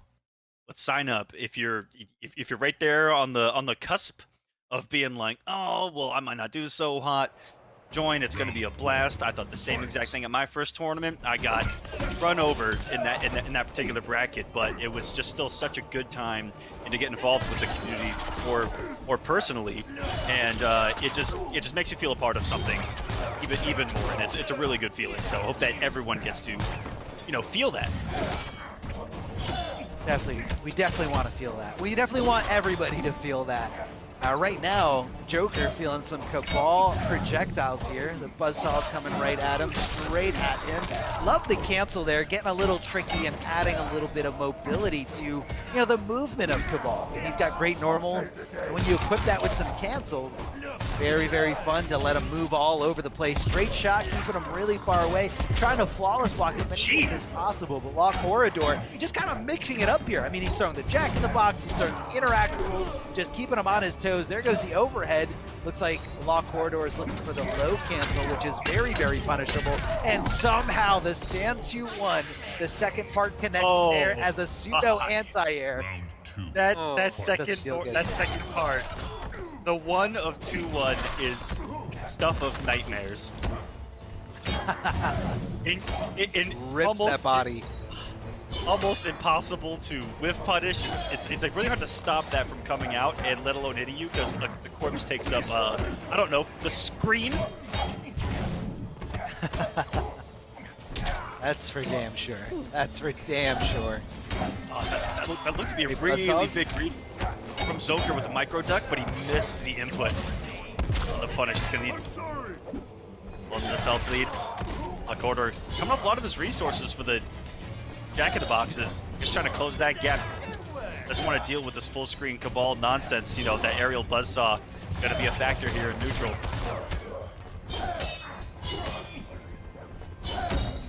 Heck, even the grounded one here.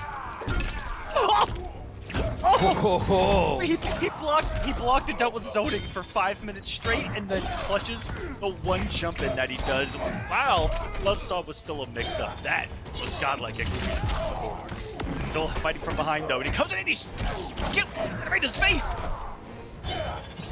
A lot of players say the most consistent anti-air in this game is flawless blocking. Watch out, there's only 10 seconds left on the clock, so Law Corridor needs to make something happen now, and that's a very tough thing to do against Cabal when he's got that added mobility, the ability to jump back and throw downward buzzsaws.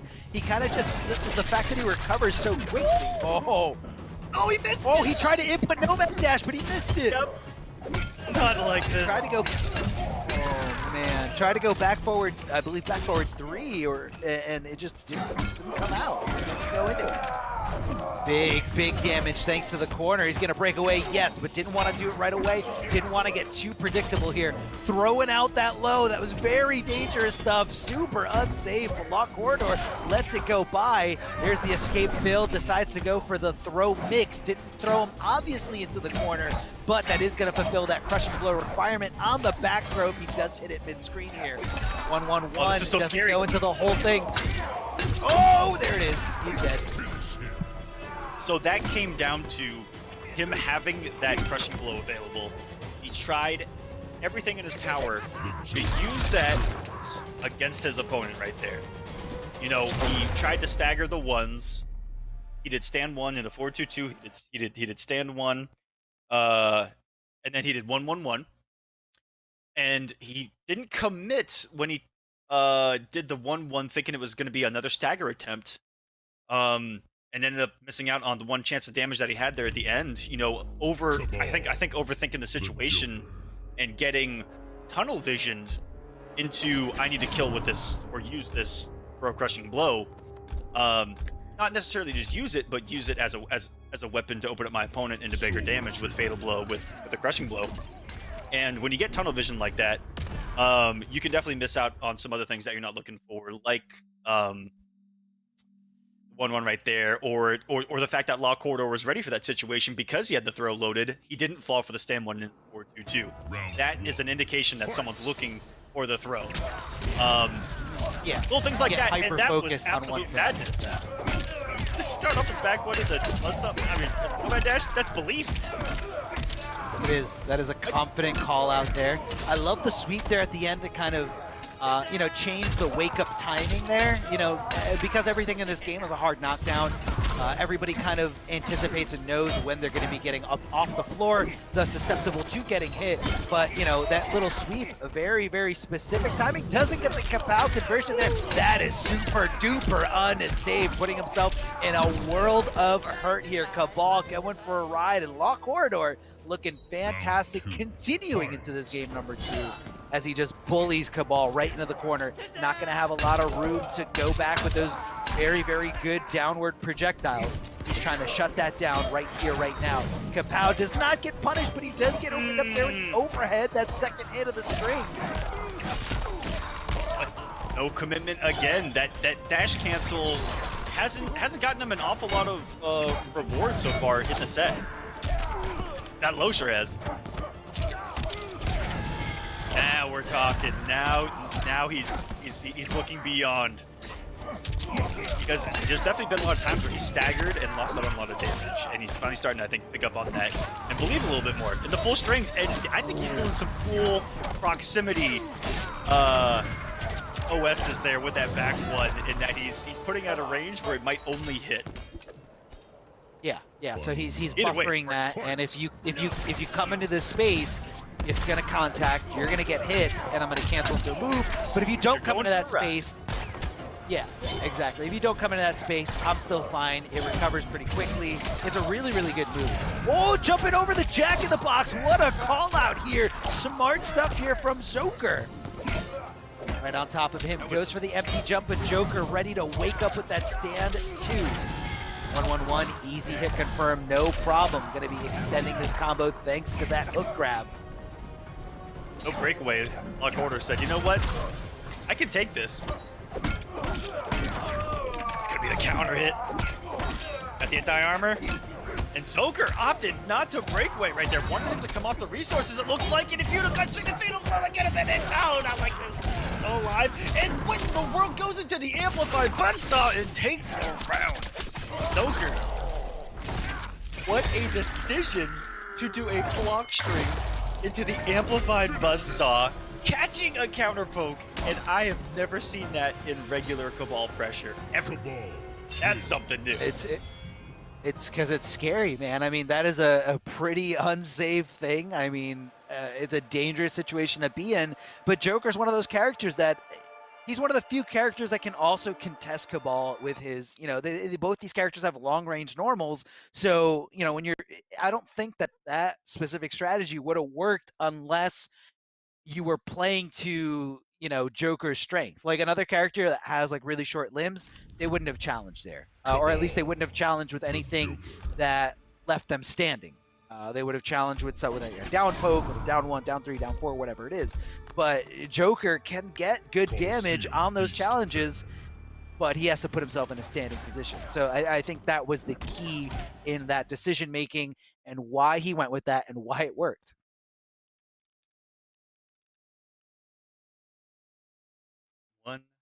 One Joker needing to pull out what looked like the entire arsenal of tricks up his sleeve to take that game.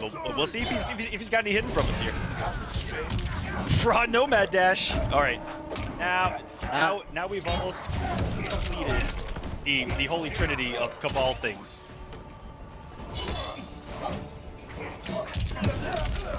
Oh, that's a big jump in. That's a big jump in, and that's going to be a big call out.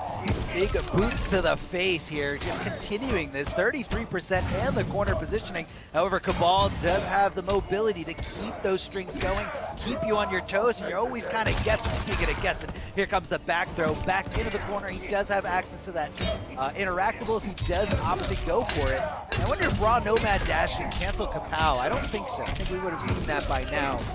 In that scenario. Oh, missing the last part. This is string a little too early here. Can he make this comeback? He fulfilled that crushing blow requirement, so he can hit that back that back throw. But that's okay. Joker coming off the wall. Here comes the kick. No problem at all, but we gotta realize that Cabal built that crushing blow requirement. That back throw can be a deciding factor in one of these following rounds. Yeah, that closed out the round, but I still feel like you're feeling pretty good that that's going to be a crushing blow. That you're feeling good that you have it loaded coming into this next round. Oh, go for the short hop kick. Wait a second. I've seen Cabal move that way in a long time. I did a full 360 roundhouse right there. Impressive. Very, very agile. Oh, calling out that up three and walking back just enough for it to whiff. But you gotta be on point. You gotta be ready, almost preemptively swinging before that up three whiffs, because that is a very fast recovering move, or fast recovering wake up. Great position now for Zoker, who's on the up, but a intergalactic read from Block Corridor with the wake up down two. Not too sure what he was looking for, other than a jump in that situation, or a throw. That crushing blow is still loaded. Wait a second now.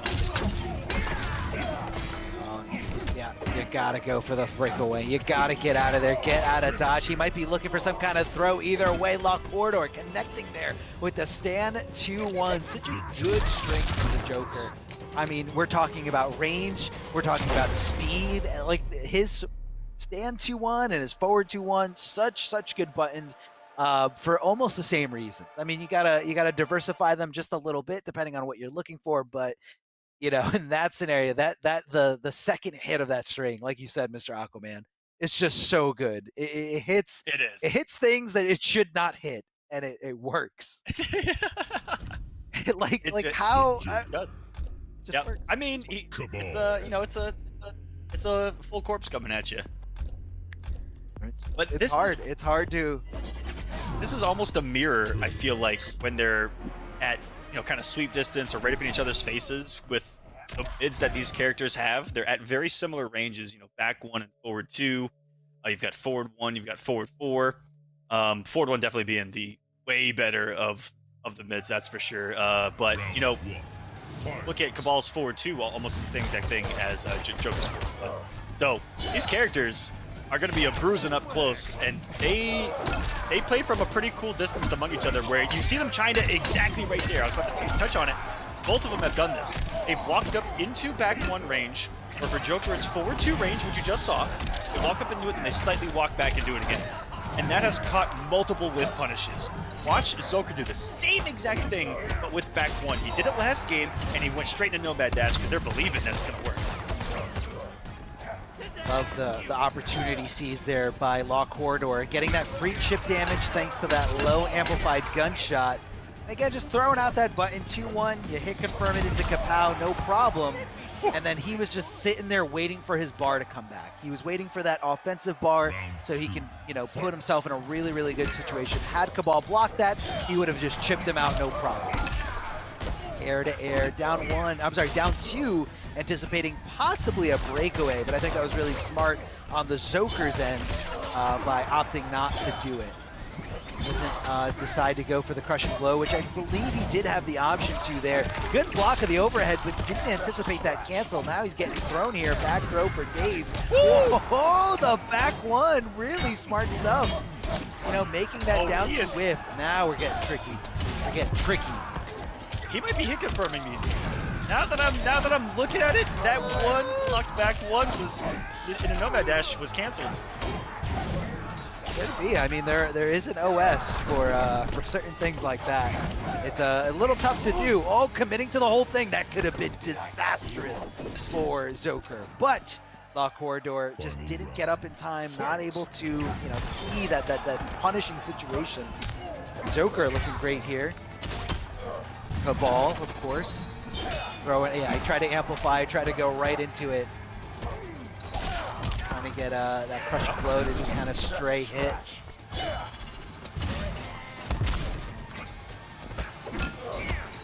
Woo! Empty jump by Lock Corridor in the buttons. They have so many mind games around those. 2. Oh, did not commit to the stand one string. Had he done that, would have been able to hit confirm no problem and some good damage. But you know what? Lock Corridor still in this game because of that. Getting checked there by that down 1, giving him a check of his own here. Beautiful walk back to just make sure that it connect. And I love the recognition that he saw he hit him in an airborne state, so he knew he wouldn't be able to convert into a regular combo afterwards. I'm shocked that he got away with the full 2-1 string there on Whiff when Zoker had Fatal Blow available. Just let rip. Yeah, at moments was it that comes back to bite him. Oh, that's gonna be it. Down 2's guaranteed. And that was that single thing that I saw. I saw Lock Corridor with that 2-1-2 for so long out there, and Zoker just looked at it. And I don't know if he was looking to try to react to something else, but definitely a really tricky situation. Corridor is going to take this 3-1 though, advance the grand finals on the winner's side. He's so toxic. He's so toxic. I love it. Why does he have to do that? It's so over the top, and it's just hey. You don't look like you're amused at all. You're like, nope, I've been on the wrong end of this. I don't like this. No, I'm just chilling right now. Here's the thing: the moment that you react to it, you play into his strategy of getting inside your head. So if you just don't even acknowledge, I'm just kidding. No, as a competitor, that's how you have to be. As a spectator and as a commentator, I sit back and go, "Bravo." Nice job. Bravo. I just sit here and laugh like I'm a troll on Twitch. Like it's just too funny, man. Like it's doing the fatal blow after the finish him screen or finish her screen it's just so demoralizing to have to sit there. Not only are you watching him for like 5 seconds as possible. Yeah, that's basically what it is. And you're watching the teabag for like 5-6 seconds, and then the very last second, fatal blow. Here you go. It's so bad. It's so toxic. I love it. My favorite. Oh man. And I'm sorry about to say this. The best thing to do is to get a killing combo into a launcher that they already die, so you get a little bit more of a combo after they die, and then you combo that into fatal blow, and then you bring them back, and then you waste all the time, and then you fatality. If you truly want to waste as much of your opponent's time as possible, toss a mercy in there as well. If you just want, I definitely see it there. Go through another 10 minutes of combat right there. I don't want to give away too many strats, but they exist. Oh yeah, these are high level strats here, ladies and gentlemen. High level strats coming out of Mr. Aquaman. How to waste as much, mind games, how to waste as much time as possible. It's all so good. My next Mortal Kombat book is going to be called Mind Games. All right, in Mortal Kombat, and I'm going to break everything down. I got you guys. Okay, I can't wait. I'm sure that's going to be a top seller. Everyone looking for these Chapter top tier. 1. Chapter 1. It all begins at the character select screen. That's it. Are you going to have a chapter on hidden cursor? Oh, absolutely. That's part of it. Because where's that character select screen? Hidden cursor. Definitely a staple here. So it looks like we're ready to go into our next match. Is this going to be losers semis? Yes, losers semis, and the winner of this is going to be guaranteed third place. The loser here going to be going home with fourth place. Still a good amount of points, but you know, for these competitors, these really talented players, 4th place is definitely not good enough. In fact, I think for most of these players here in this top 8, anything shy of just winning is not good enough. This is a very competitive region in the world. A lot of good players reside here, and you know, I'm not surprised that we're seeing such good gameplay here. So it looks like VLJ trying the Gearus tech one more time here. Didn't see it as successful last time, went with the switch and able to pull off the win with a different character. But this time he's going up against Javier, the most insane Scorpion out there, able to just do raw fatal blows that work, blows into fatal blows that work. So Javier's on a tear today. Javier's on a complete tear right now. Yeah, that was disgusting that he read the read, or as we call the counter read, to the reversal sand trap, which was beautiful. Saw, you know, did the teleport cancel on block and just knew that Gearus wants to reversal in the space that he thinks that you're going to be at, or the space that you're at. Quick recovery on it, and then he even punished the attempt. That was really good to start us off here. And another beautiful grip guy with the back. But he is playing some Mortal Kombat today.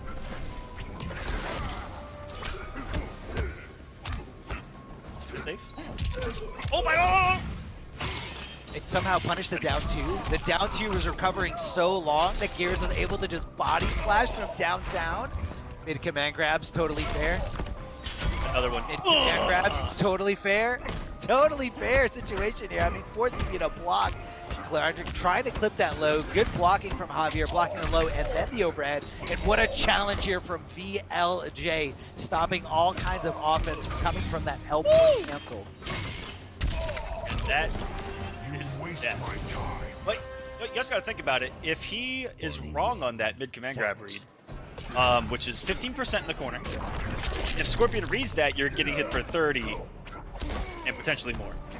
So you always gotta have that you know, analysis of risk reward in that situation. And with a health deficit, it becomes even crazier. But as long as you get a health lead, oh yeah, baby, you're gonna be feeling it. And that's what YLJ was kind of feeling early on that last round. Javier, hold on to a health lead still here. And that's where you see it might be a little bit more hesitant. Oh, that could have been disastrous. If he went with a faster button, I think he actually would have gotten him punished. Like if he went for 1-1 instead of, you know, the forward 2, which is a little bit slower but does hit his mid, he was right there. He was right next to him when he recovered. Oh, there's the punish. Oh, which? Yep. Oh, it was loaded. I wasn't even paying attention. It was loaded, ready to go. Those missed crushing blow requirements fulfilled. What a conversion here from Javier. Not going to even waste enough time for him to get that breakaway into position. Didn't have the bars, you can see there. The defensive meter was 3/4 of the way up there. You need your full defensive meter in order to break away from any of those combos as soon as you take to the air. So that's going to be Javier. I don't know what this Gearus is. I don't know if this Gearus is up for this challenge. You know, it's tough.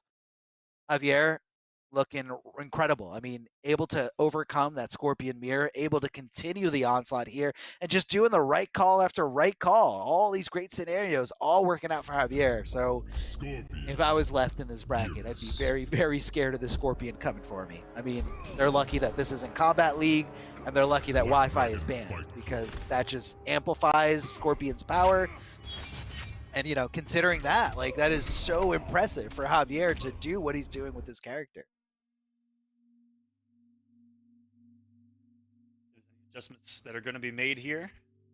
We see shifting sands. We see the sand simulator, and then we've got and then we've got the trap. So a little bit different. We'll see if the shifting sands even comes into play. It's something that Gearus is bringing, and I don't think we see an awful lot on the actual screen.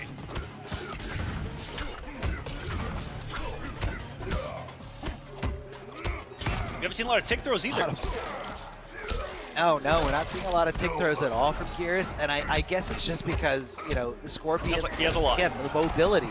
Yeah, it's the fact that, like, when he's jumping, he's not really jumping. not fully committing to something, and a teleport can come out of nowhere if you're trying to anticipate like an anti-air approach. Love the hit confirm into the low sand, only to switch the sides. Very smart stuff. But remember, you're fighting against Scorpion. Scorpion's always one teleport away from getting out of the corner. Super duper good. A very good option to have. There he is. Switching it up. There it is.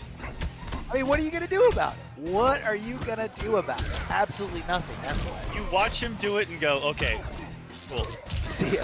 Oh, big punish here. I guess mid command grabs are fair because they're going to whiff there when those tick throws don't go your way.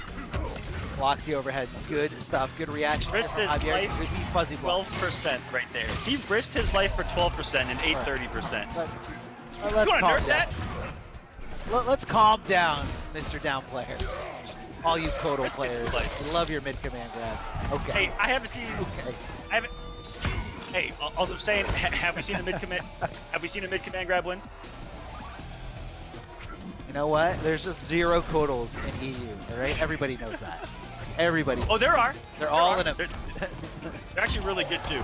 Low key, low key, low key. Okay. Maybe it'll turn into high key when they sign up by going to competition.com. Exactly. You guys better too. All right, gonna pop that sand clone. Gonna be really, really plus. And I guess in that scenario, Javier was looking for the command grab, but he's mixing it up just a little bit. 12 seconds on the clock doesn't matter. Doesn't matter. They're just swinging. 6 frames, good games right there. Hey, just putting that down one out. Beautiful. That looked like MK11. 6 frames. You know what 6 frames, good games always reminds me of? When Raiden had when his stand 1 was a mid at the beginning of MKX. The forward one, yes, the forward one. Yeah. Oh. Led into full combos. It was a mid, and it just was totally fair. That's 6 frames, good game. Right? But in this game, it's going to be Geras is down 1. It's just one of the, especially like pre-nerf Geras down 1. Like it was so difficult to deal with. I remember a lot of people saying like, "What do I do? He just keeps hitting down 1 over and over again." And you gotta down 1 him better. You gotta down 1 back better. That's you have all. to block I the mean, down just... 1 and then be really good on. you have to block the down 1 to start, and then you have to be really good at taking your turn with yours.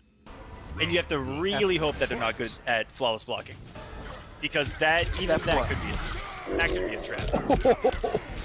Do you see the raw command grab attempt just out the gate, and Javier just kind of calmingly walking out of the distance, walking out of that range? Oh, back 3. Punished him? I thought it was unblockable. I hate to see it. I thought it was unblockable. He blocked the second back 3. I mean, that's how. Oh, the shimmy going shoulder to shoulder, making the throw attempt, and just hitting him, clipping him there. Max range with that mid. That was gorgeous. That was just a gorgeous round from Javier from start to end. Starting off, again, I hate to say it, he did that command grab, health deficit, and it got away from him. He just lost. He just died. Oh, big body splash, big boys. I think he was looking for the command grab on start to take him to the corner, which is why he went into it right there. Because like I was saying earlier, this is a very hard character to kind of get. Not again. Why did that work? Why did Not that work? again.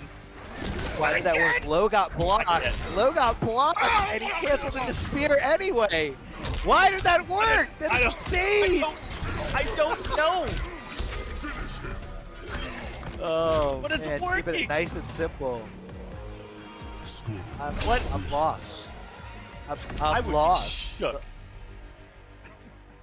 I would be shook if I got hit by that. Oh my! He just. But the fact that he just did it. That may be one of those things that's almost unexplainable from an analytical or commentary standpoint. It's just him being in the moment and making like a gut read, right? We all have those with our characters where we're just like, you know what it's time for? That. And it just works. Big brain, all right? That's all I gotta say. Yeah, it's big brain. It was the big brain stuff. When you expand your consciousness and you start to resonate with the universe more, you realize that was not as savage of a read as you might think. That may have had some layers to it as to why he would do that and why it would work on block. Or there could be an option select there that we have no knowledge of, that I have no knowledge of. Either way, it's working and I'm loving it. Big brain time. Let's see if he does it again. I'm gonna jump out of my chair if he does it again. It just does low into spear on If it block. works. If it works. If it works again. But that doesn't make sense. Like, why did it work? Okay, back throw here. Geras getting anti-aired for days here. Looks like Javier barely missed that down one conversion. Nice. I love the jump kick teleport. So beautiful, and you know, just the fact that it just takes me back. You know, it takes you back to the old MKs. Jump kick teleports were so deadly, so devastating here. A great way to kind of just tack on the damage. Walking back and forth, trying to feel himself, but here comes Geras swinging with 1-1-1. A nice little tick throw. Mid-command grabs are very fair, guys. Remember that. Oh, wake up 3, horizontal hitbox and making sure that connects. There's the unblockable back 3. Just kidding, you just got to block overhead, but it's so difficult to react to. Ooh, I guess he was looking for some kind of breakaway, didn't want to commit to the spear. So it's definitely a good call here from Geras. Flawless block up to Geras. Definitely has one of the best in the business. And look at that, the shimmy. Fishing out that down 2 and cashing in big time here is TLJ. Can he do this? Arma, I hate to say this, but if he did 4-4 spear, it would have worked right there because it takes away the gap. That's exactly why we're seeing it. That's exactly why did that work? Why did that work? Why did it work? Why did that work? I don't understand. Because he just got flawless block for doing the string. I don't. Oh my god. Oh my god. Oh no. I think that he put the pad down. Oh, big brain. Big brain. Yeah. The biggest brain.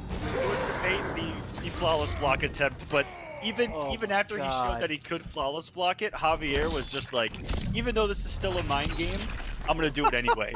That's what's crazy. What's crazy to me is that in those situations, you are far better off. And follow me, chat. Just look at that match. Of if I just watched what he did, I would be like, I'm just gonna block. I'll block the string. It isn't, you know, I'll have a turn eventually. Maybe in that situation you shouldn't, you know, rely on flawless block because you aren't gonna, you know, it isn't gonna put you in the most detrimental position if you block spear and get a punish, or if you simply block the string or the stagger and either have a turn or potentially have a turn. So, wow. This is so. I mean, wow. you could say that you would do that, but you know, it's like trying to tell your instincts to just shut off. And like, in order to be consistent with like flawless block attempts, like you gotta just train your brain over and over again. But man, what a call out! And that kind of stuff right there, it burns you for that grind where you make it muscle memory to flawless block stuff like that, and where you are just so, again, tunnel visioned on of just being able to pull it off to begin with that you forget about the actual mix up in that situation. And it's that tunnel vision effect, and I feel like that's what got to him was overthinking it in that situation. Oh man. Yeah, Big brain, absolutely. Big brain. Guys, I'm heating up here.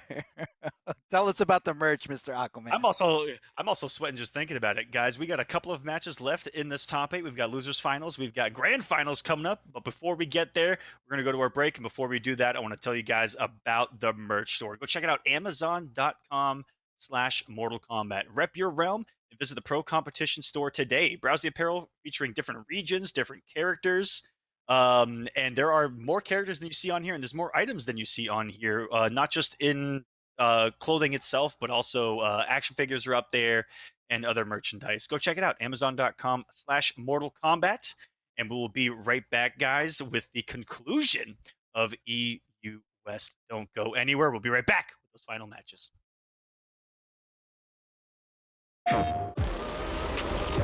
can't hold me down. Yeah, how you like me now? You won't beat the hell of a crowd. Looks like bling. What?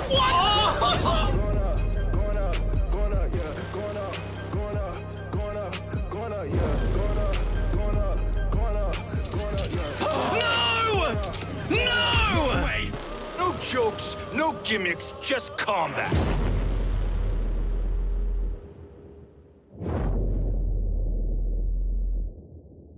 PlayStation.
Hey guys, Ketchup and Mustard here, and it's time to test your might in the Mortal Kombat 11 Open Series. Ready to rumble?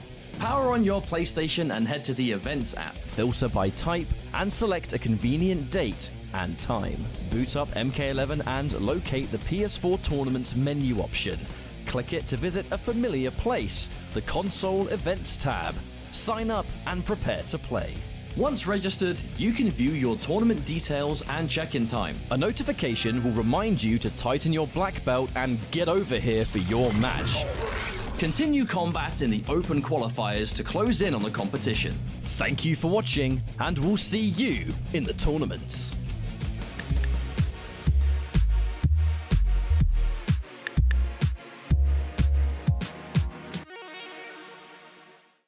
PlayStation.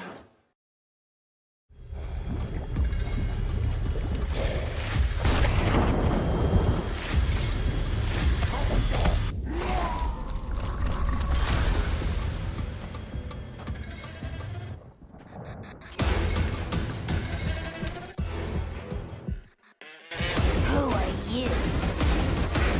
I'm your worst nightmare.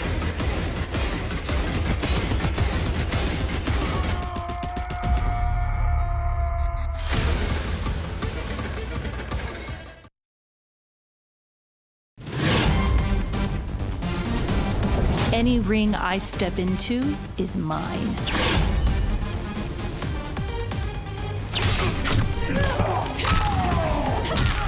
End of the line. Then this fight is now personal.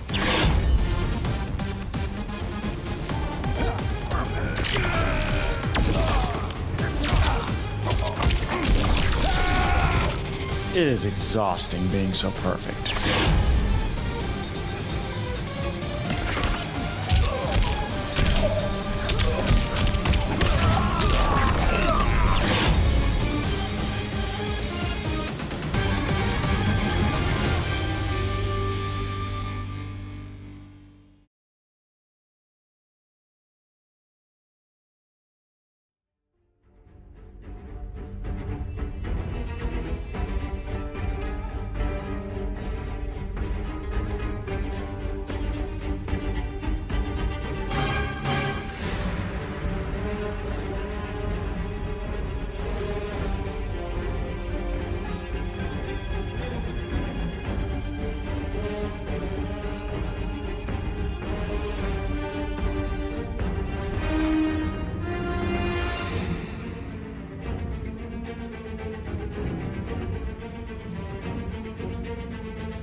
Welcome back, everybody. You are currently watching the home stretch of today's Pro Competition, our EU West qualifier for Intercontinental Combat. Well, my name's Ketchup, joined for the final time today by Mr. Aquaman. And we've got 2 more sets left to go.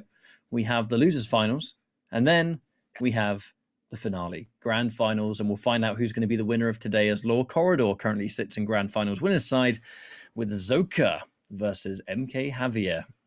Going head-to-head in losers finals. Probably going to be a battle of Cabal versus Scorpion to get a shot at the Joker. I tell you what, this has been exciting, not just to see, Scorpion doing really well, seeing Javier doing really well. It's kind of everyone that's in this top 8. Looking at previous weeks here in West, we see a little bit of a change of the guard here as far as who's coming on the winner's side, who's coming on the loser's side, and who's making this top 8 at all. Here, and we're past the halfway point of the entire season, and we've got guys making their first big runs in these tournaments. And I can tell you from experience, and I know that you can tell me from experience, and then both of us can tell the chat watching from home from experience, that if you start doing well even halfway through a series, you have a really good shot at making the finale. All you need is a couple of good placements, and you can be in there. And so for all these guys, weeks like this are going to be huge down the road, and it's good to see so many new names making an appearance and making a big run like this. And that's got me excited. Javier is one of those examples, someone who's been in the online space for a long time, but I haven't seen him in tons of tournaments. Zoka, a player that I didn't know much about until the kind of later stages of last year, but has made one hell of a splash with the Cabal. I think he's gone in with the same variation again here. It is low grab, dash cancel, and hook. And then we have the tried and true for Javier, that burning spear and teleport cancel. So as we go into this first matchup, hard to say who's got an advantage here. It's not a matchup I'm used to seeing. I think this is the first time I've seen these two go head-to-head. So let's just get the show on the road and see who wins. Oh, yeah. Starting off with the goods, baby. The immediate check and hit confirmed by Zoker, and he's about 3/4 of the way into the next round. Zoker coming out swinging here. Some massive mids meeting there. Blade against Blade, and it's Scorpions winning that altercation. Got a good position here, threat to the corner. Press there. Unblockable overhead, and will we see the infamous, so as a forward 3 in the spear? Oof. I mean, Javier's, he's shown all day long that he's not afraid to do that kind of next layer, or if you want to flawless block, he'll throw a spear at the end instead.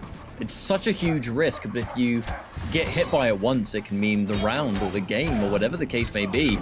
There's the block. Yo, he let the overhead rock. No cancel to be had. And that is a clean punish for Javier. No opportunities for Zoka to challenge, and that's a round 1 for Scorpion. But wow, did he have meter? Yeah, he did. He had plenty of meter to cancel that. Round 2. Possible input error. Possible input error. Those OSs can definitely be tricky, or those cancels in general. You know, one little fat finger here or there could cost you everything. Gets there, and he's been so good on those back ones in particular.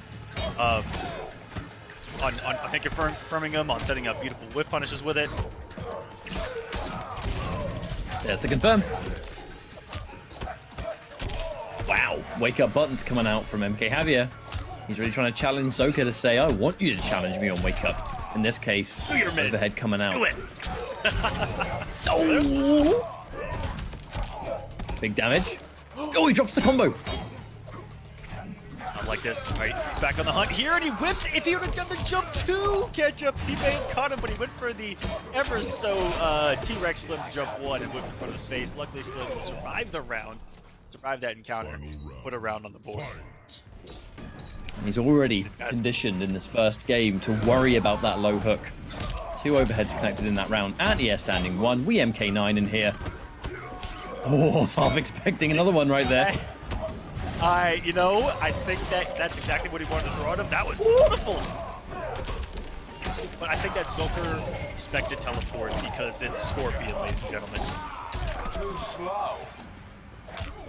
And that is a mind game a Scorpion player can use against you.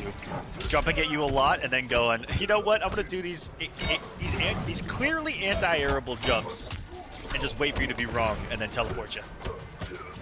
Joker's working with a big lead right now, though. Oh, those cancels so crisp. And even though he's been doing those buzzsaws on block, which are still really good, he's been fishing for counter pokes with it, looking for those KBs. Yeah, that fatal blow was spent in round 1, so Javier, he's not going to have that all-important resource for the kind of explosive comeback. Puts himself barely minus. I like that Zoka's not pressing there. That's a really common and popular flawless block bait. However, there's that 2-1-2 coming through. As Cabal, the fatal blow is ready. But will he have a chance to defend it? The dashing grab, lovely tech, Zoka. Oh, he doesn't quite get the jump in. He was looking for it. Oh! What is going on here? He almost shimmied him looking at the stand. What out? Oh my god! That was he blocked the mix, Aquaman. He blocked it. Oh, we all got hit by that. Apart from Javier, I'm sure of it. For sure. Wow, that was such a scramble. And it had started. It wasn't even like the scramble was just those final few seconds, you know, under 10 health. But that scramble had been going on since they were both what I feel like 40% HP.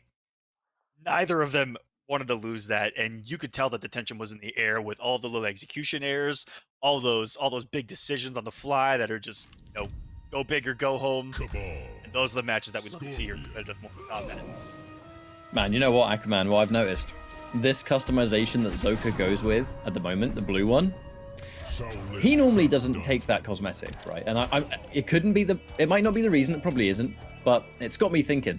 This Cabal that he's got here looks alarmingly similar to the Cabal that was revealed in the MK movie poster, wasn't it? I was gonna say something earlier.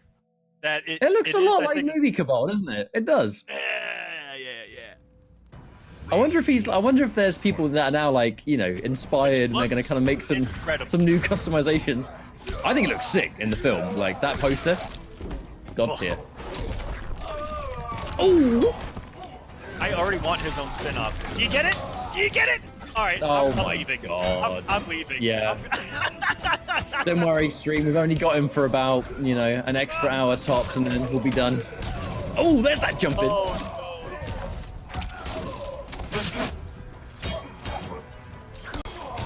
Blocks on the overheads are coming through again. Hang on a minute. The damage. Javier. God, he's playing fantastic today. And he is, in fact, a player that has been able to defeat Law Corridor in the past. So definitely don't think if he makes it into Grand Finals here that this is Law Corridor's tournament. Javier could totally go all the way right now. With the way he's playing so far, Zoka giving it his all, and Javier still somehow able to find it through. Good block on the overhead, though. Empty jump 1-1. Classic. You press. Eat the back one. it was the slight delay into that back one as well that really opened him up. And like those short hops, those quick overheads, super effective.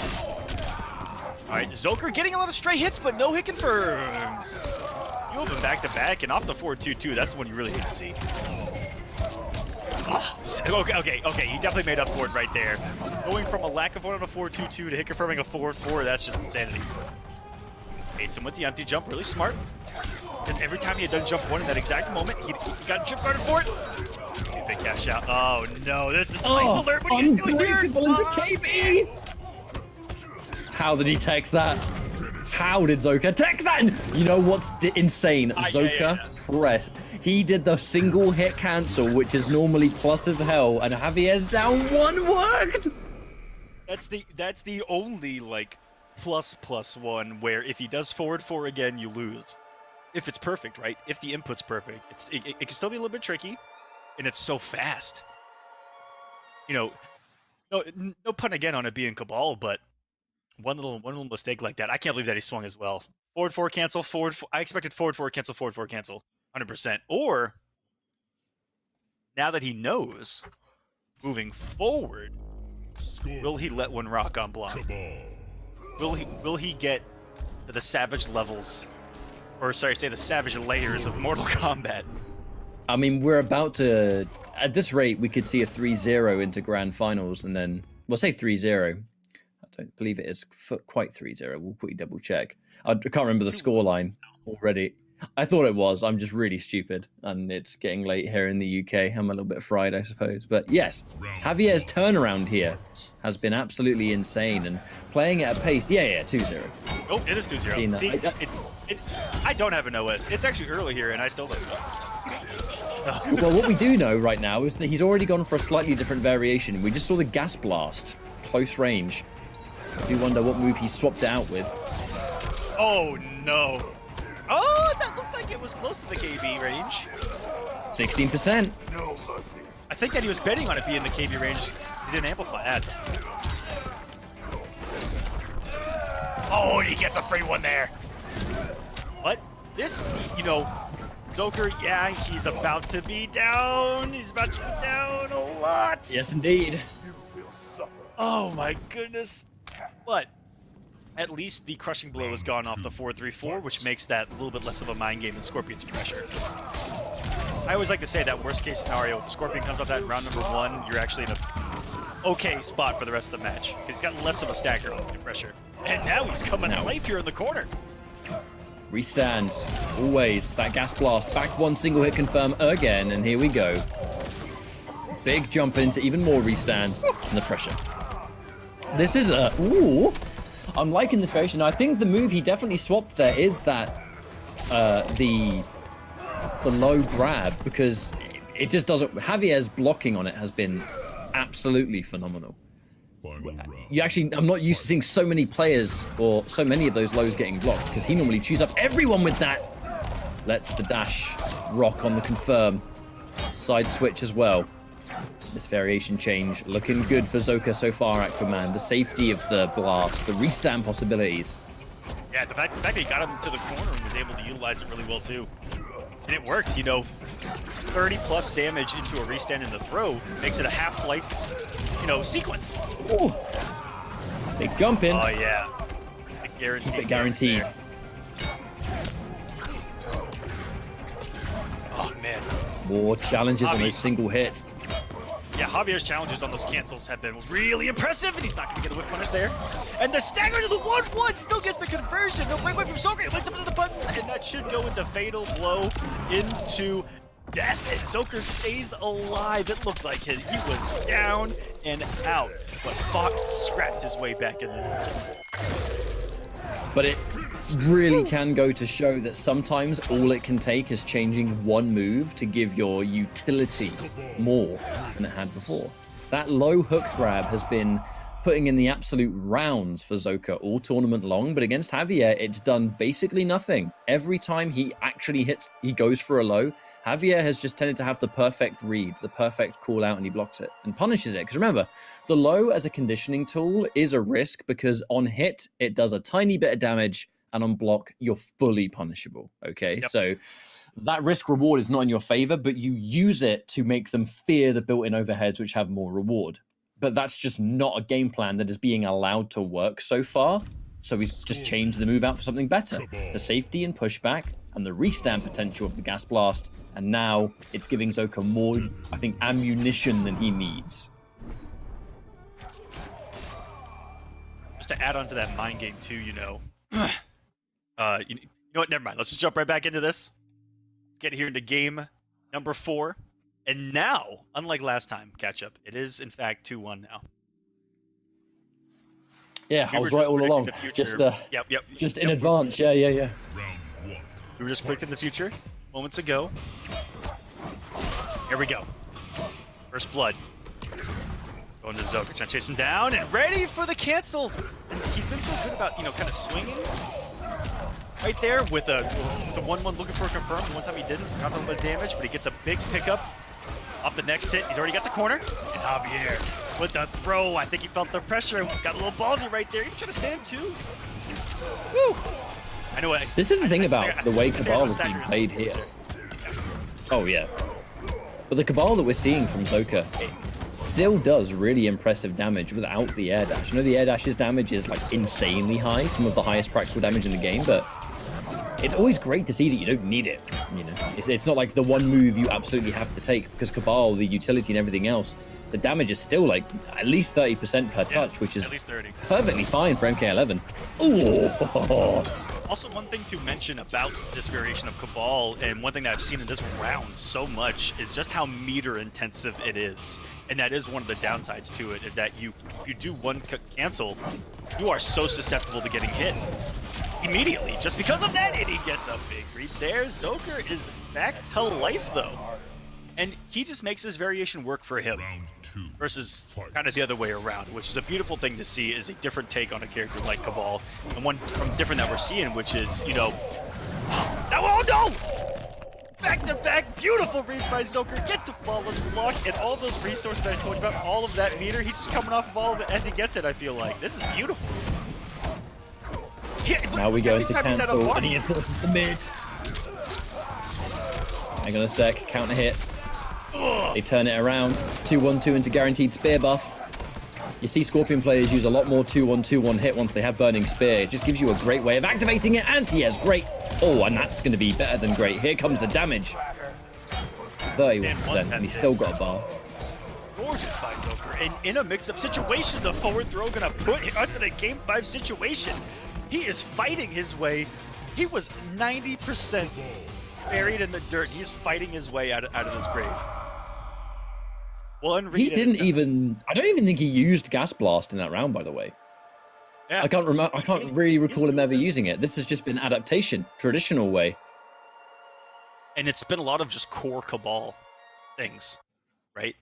The naturally good staggers, the naturally safe strings, the naturally gapless presence that he has on the screen, and all you really hit with outside of that was just a little bit extra damage with the extension, right? And so that tells me that he's just a great Kabal player that isn't relying on, you know, something like that aerial gas to maneuver around the screen to play Kabal's game. He says having the extra utility in other places can still be super effective, and that is the case, and we're seeing it here. It's the utilization of the dash cancel that makes Zoka such a beast right now. The dash cancel and what it can open up for Kabal. A character with all the mids you could ever want. And then the grab game that explodes once you take those plus frames. But this game 5... have mids, it's because they accidentally gave him the Kabal. All of them. Knockdown here. Overhead, no, the patience! And Javier not reacting right now. Usually if he does that slight walk back, he's staring all day as the opponent, and the one time he puts it out there, he doesn't believe. I think he's in his own head right now. He's lost 2 games straight. We might start to see the first sign of a crack in the armor for Javier here. Oh, let's the teleport rock. I mean, some of this stuff is working, but it's showing that he's not quite as rock solid as he was earlier. Restand positions, plus frames. Oh, being able to get the restand into forward 4 plus frames, that is scary in the instant jump in. Doesn't overcommit, and he tries to wake up buttons. Chewed up by the forward 2. Zoka, hang on a second. Drops the combo. Oh dear. He loses the restand, the damage. Oh, but he punishes with a clean back 1, and just like that, Aquaman Zoka just about to reverse sweep into grand finals. Will he be able to do it? This is a story I did not expect in the last 5 minutes, that's for sure. And we've even got the hit confirm of the forward 4. Not a lot of people can do that on this planet at a consistent basis and at a high level in Mortal Kombat. In a loser's final situation that you were down 2-0 in catch-up and plus frames the sets up.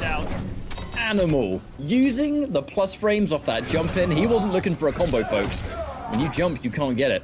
He was looking for jump in, plus frames into more pressure. And there's the overhead.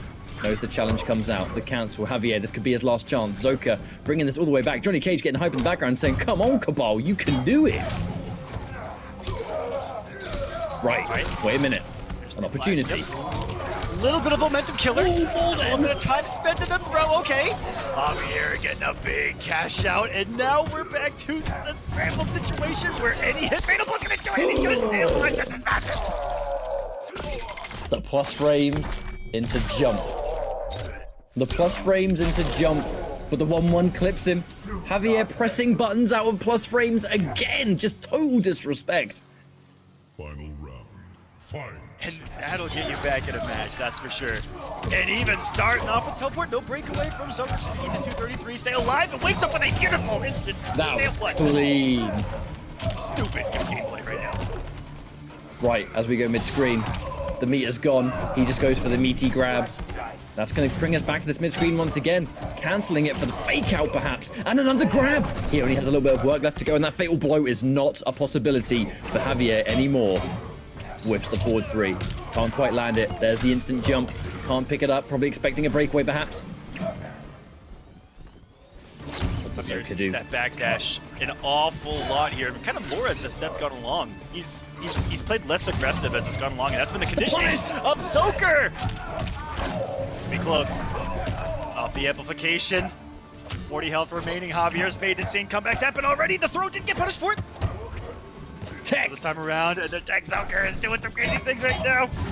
Looks buff, he wants the damage. And press there.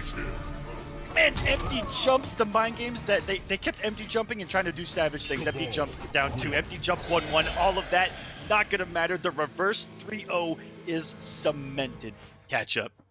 Zoker has done plus it. Frames, dude, that sequence at the end where it was forward 4 cancel, it's plus, chip, and he creates that scary position at the end. And if I say so myself, Aquaman, a well-deserved and hard-earned reverse sweep.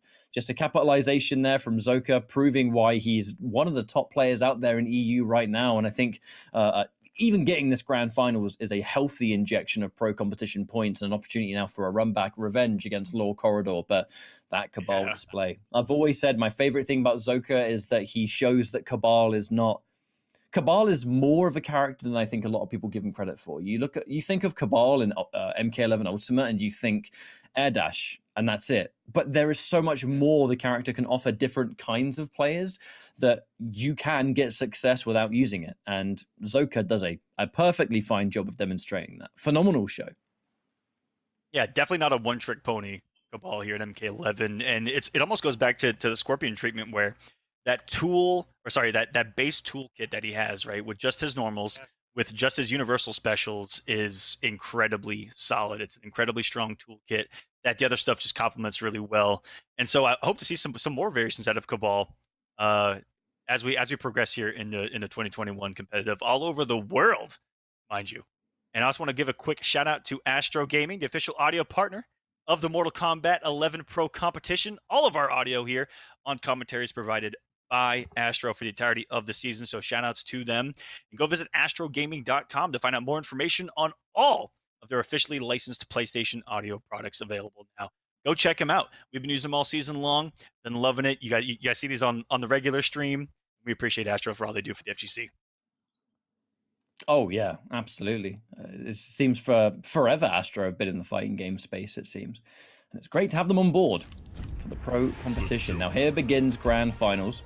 Just a quick breakdown for those that don't know the double elimination format. Basically, this is that Law Corridor has yet to be sent to the loser's bracket, so he has an extra tournament life. He hasn't used his tournament lifeline yet. Zoka has, obviously. So if Zoka wins this 3 out of 5, he'll reset the bracket and then have to win another one. Whereas if Law Corridor wins this 3 out of 5, that's it. Tournament's over. I know that there's a lot of you that have watched these streams and you know that by now, but there's definitely new people out there that might be unfamiliar with double elim, so we squeeze it in. But I tell you what, we're going to start things off. Zoka versus Law Corridor.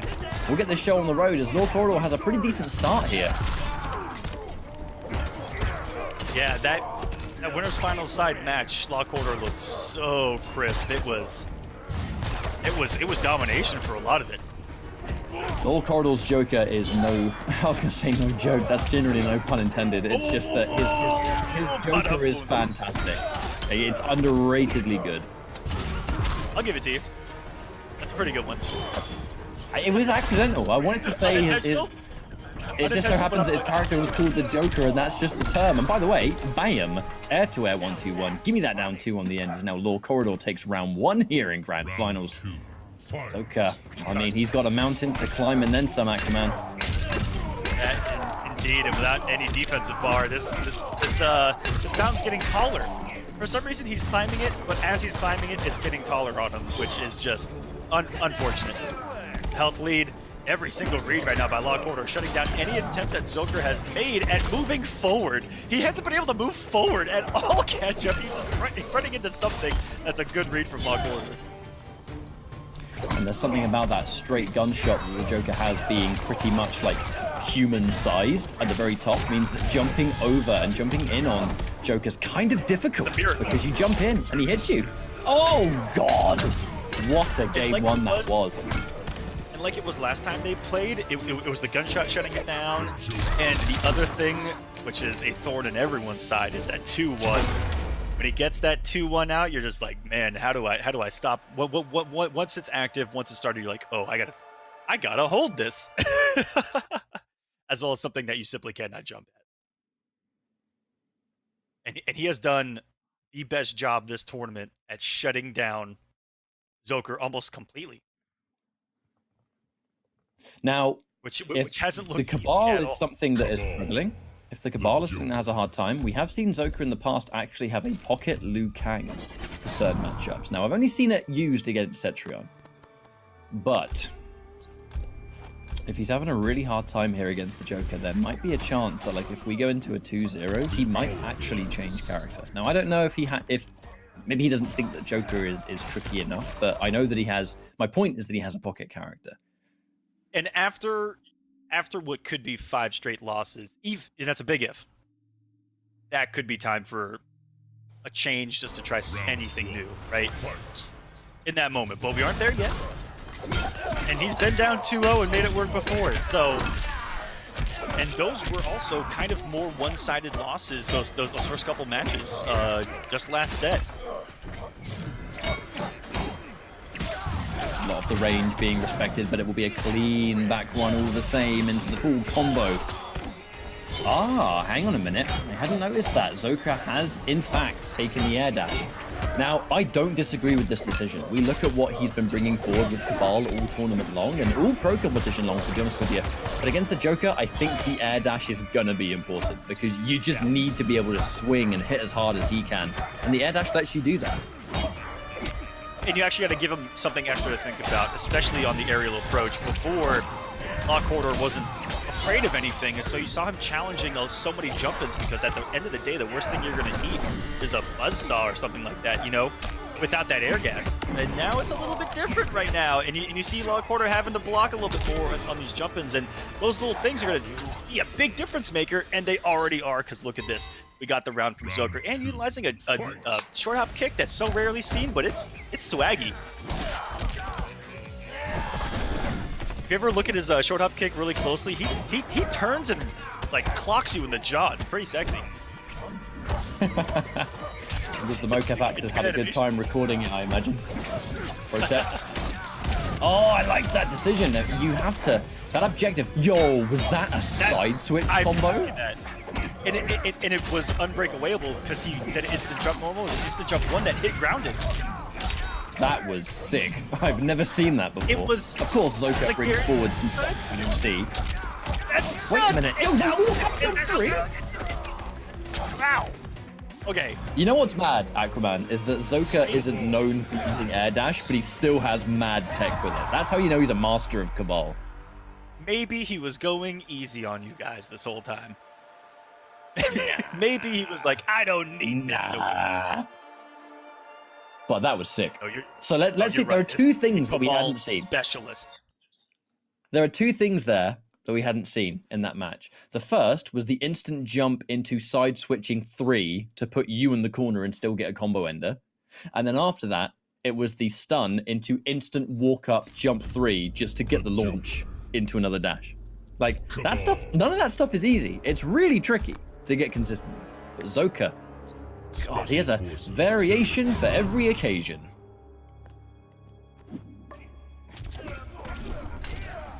Now it's Lockholder who's going to have to make his first adjustment of this matchup. He's facing the guy that just came off of a classic of a victory in Losers Finals. And he's just been chilling, sitting watching. Fight. Reverse sweep, man pulling out the broom and saying it's dusty in here. Oh, there's a jump in another confirm. Break out the low corridor, but it creates that meaty situation with the grab. Is scary, as always. Cabal, I like how he short hops into the dash. That's so weird to challenge. Good drop there.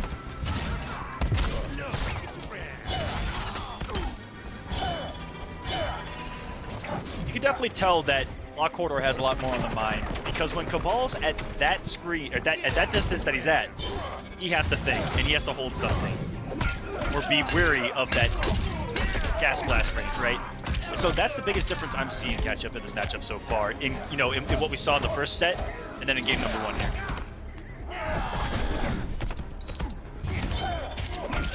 Oh, he had the idea. He really wanted to chase down the wake-up roll with the KB. He just rolled in the direction. Oh, he wanted to punish that so bad. Speaking of which, though, he gets the back one anyway. Wait a second. Full corridor.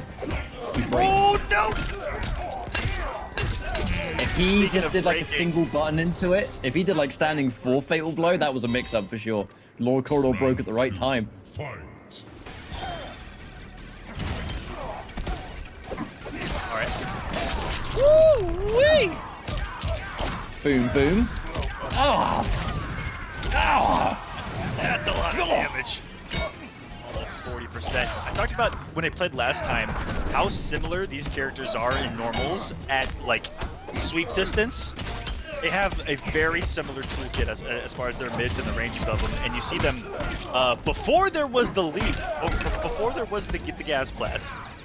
They were playing a much more grounded footsie game, and I really like this adjustment by Zoker to get out of that stubborn mentality and go for it here. That might be matchup specific, but also player specific. He's using it against Log Corridor perfectly so far to at least make a comeback start to happen and put a stop to what was 4 games straight, and now he's in this set, closing out the round in a fatal blow by any means necessary.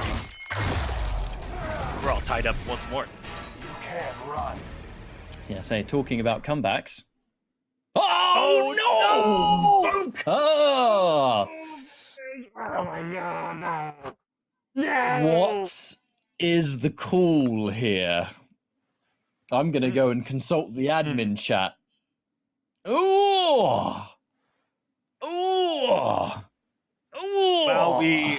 While we consult the Elder Gods, let's just all sit here and feel the way Ketchup feels, getting to miss out on what was about to be something insane for sure. That was final round. The big comeback was happening, but we'll see what actually happened in that King of the Hill as far as who dropped out, etc.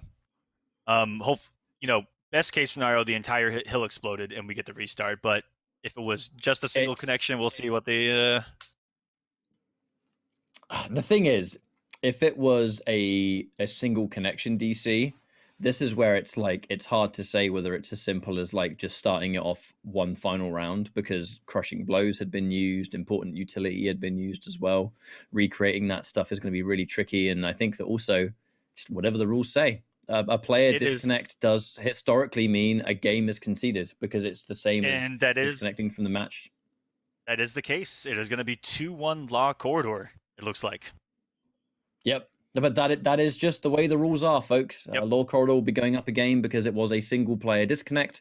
Unfortunate, it does happen occasionally in online tournaments, and there really isn't much that can be done about it, but the rules are the rules, and that rule tends to be pretty unanimous across many fighting games, which now means that Zoka will have to go into this next game. I mean, he'll have to make sure he tries to relax, and hopefully it doesn't get to him too much, because he was playing super well, but it's just it's pure bad luck, really, that it happened. It's something that unfortunately comes with the nature of our current time, where we have to play online. Yeah. And that's one of the things that comes with playing online, is that there's a lot of connections that have to, connect to each other, and sometimes it doesn't work out. It's unfortunate. As we go into what could be a final game. Law Corridor's now going to be here winner's side still. One game away from taking it.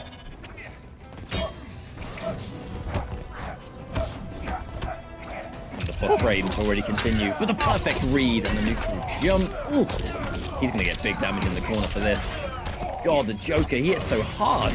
The kapow. Lovely answer for Zoka, though. Love it. Woo! That, and he's still gonna get some big old beefy damage right back. 30% right back at you, and he tried to wake up Buds. That got shut down real quick. Zoker, 2-tap it into a health deficit. Gotta shim him there with the walk back. He's been loving that. Sit some respects, but it will be that back forward 4.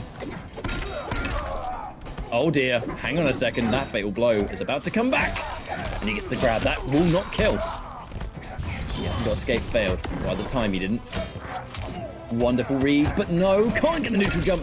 the game-saving tech, but he gets tripped up anyway. no! The down one. Oh, whoa! I was scared that he only did the down one right there. I was frightened. They give him one more breath for Lock Order to try to put himself at the real point, but he avoids it. Joker stays alive once more. Needless to say, that did not affect him whatsoever. That was a beautiful snipe. Counter hit. Hang on a minute. That's a chance to bring it back, and Zoka holding on to that defensive bar. It's going to be important, I think. Avoiding the corner, or whatever the case may be, as we go into what could be a final round. The anti-air. Oh, the cleanest. The meterless pickup.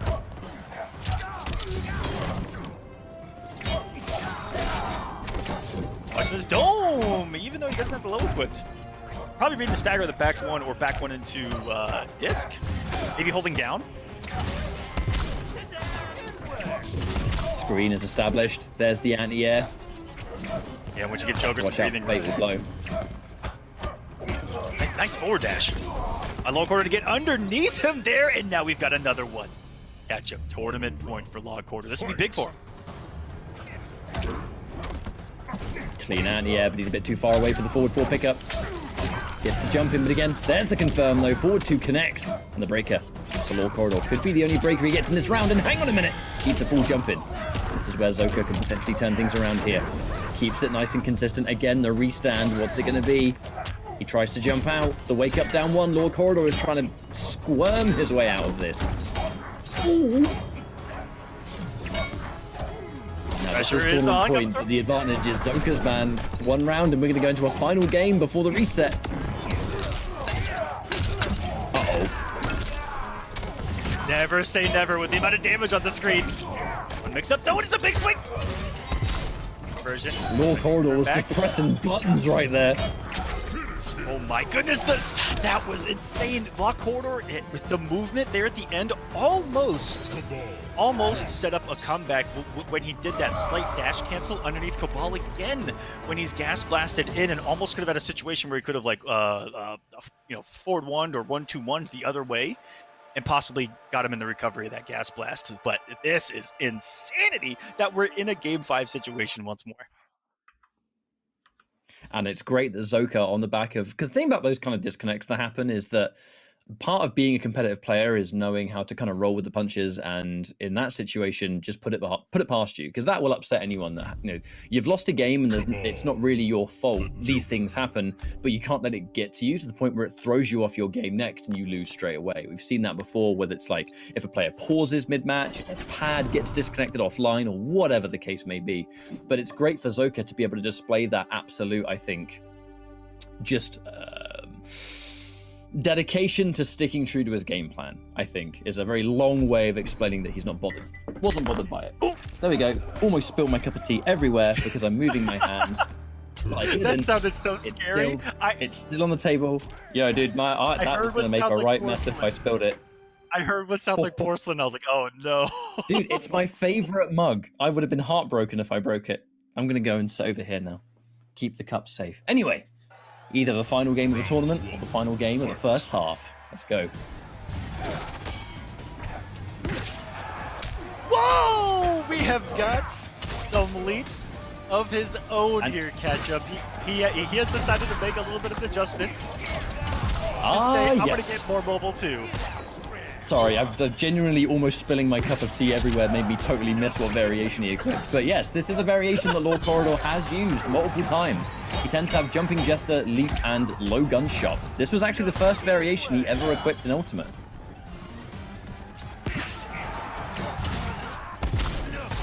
Fighting fire with fire in the form of the super jump. Oh, that's a counter hit, and Zoka. He calls variation upgraded Joker on the streets. Oh, there's the low. Chip damage. For the longest time, he didn't have a name for this variation. It was just a random mishmash of characters, to be honest. The slam and the amplify. Yo, this super jump Joker. This is a high octane matchup, and it's going to bring Lord Corridor into tournament point again, letting him fight in the air, something he couldn't do before. Oh, yeah, air to air. I love this adjustment. This might be one of the coolest adjustments I've ever seen in Mortal Kombat 11, where you go from a grounded game that Law Corridor is beating Zoker at, and then Zoker goes aerial, wins the war, and then Law Corridor is like, you know what? I have this hidden in the arsenal as well. And after Zoker wins that next battle, he's like, got to make an adjustment as he's trying to win the war now. Bringing the aerial arsenal to Zoker. Oh. More preferred boy beatdowns. They're starting to add up. He's getting dangerously close to crushing blow territory. And now Zoka is in big trouble. That trade saves his skin because he could not afford to get hit by that. Oh, he loses in the air. And that's going to be Super Jump Joker, bringing Law Corridor into a pro competition victory. And now finish things off. No friendships here. Law Corridor almost never does it. And that is where we finish today's tournament.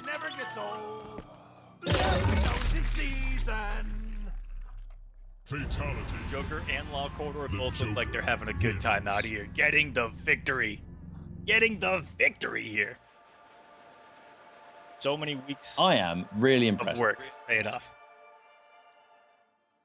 Because we look at the characters here, and we've had a lovely amount of variety in today's bracket, not just in EU West, but EU East as well. We've seen so many different characters picked, and it's, I think, the diversity of the scene with their many styles at the very least. But Law Corridor, who has had, I think, quite the character arc since his debut in the scene, from kind of being a bit of an online troll, I think is a generous way of putting it, to a competitive player now who is definitely on the rise. And it's all through Joker. He played Upgraded and Joker kind of evenly back in the day. And I think the Ultimate gave him an opportunity to really discard playing Jackie and just never bother. And he can go Joker all the way because it's clearly his favorite character. And he's put in so much work that here he is. A pro competition victory and a wonderful amount of points. That's going to be really big for him again on the season. One victory is close to projecting you almost into the finale alone. It's so much points there for first, and there is your bracket for the entire night, guys. Congratulations, Law Corridor, on the victory. Zoker getting second, the reverse 5-0, putting us in a game 5 in the run back. I mean, got to give credit where credit's due for Zoker as well, putting in so much work with the ball, taking over utility early on, and you got Dizzy in this top 8. VLJ, yes! This was exciting, you know. Leatherface. For Asso, would have loved to have seen if he could make a run. And you betcha. If VLJ, if you don't think Leatherface, go back in time, Google that on YouTube, and you're in for some good stuff there. And I want to give a final shout out to the PS4 tournaments. The Mortal Kombat 11 Pro Competition is presented by PS4 tournaments. Go check out the Open Series, the weekly competition for all skill levels. Compete against your friends or rivals for unique rewards. You can visit the competition center, the one destination that has Mortal Kombat content that gives you an inside look as to how top players think, play. They got tricks, tips, tutorials.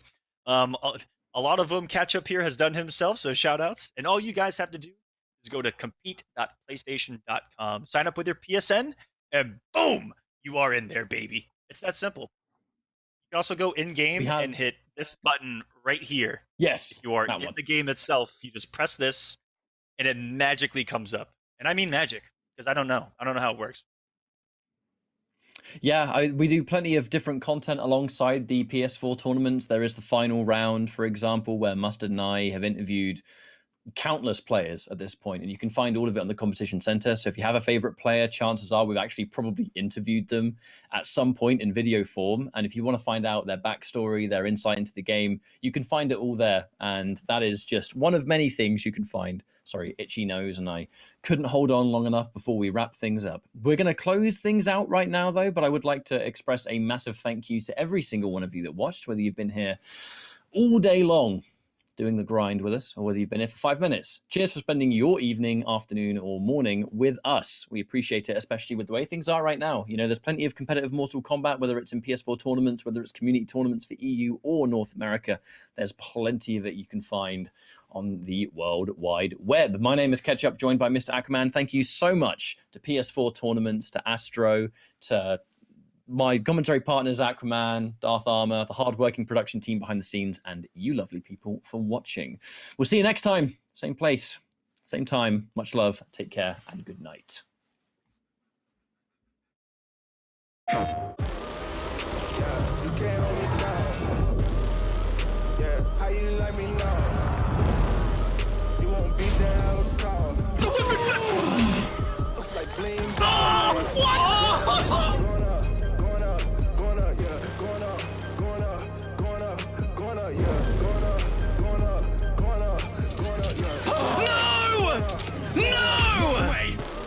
jokes, no gimmicks, just combat.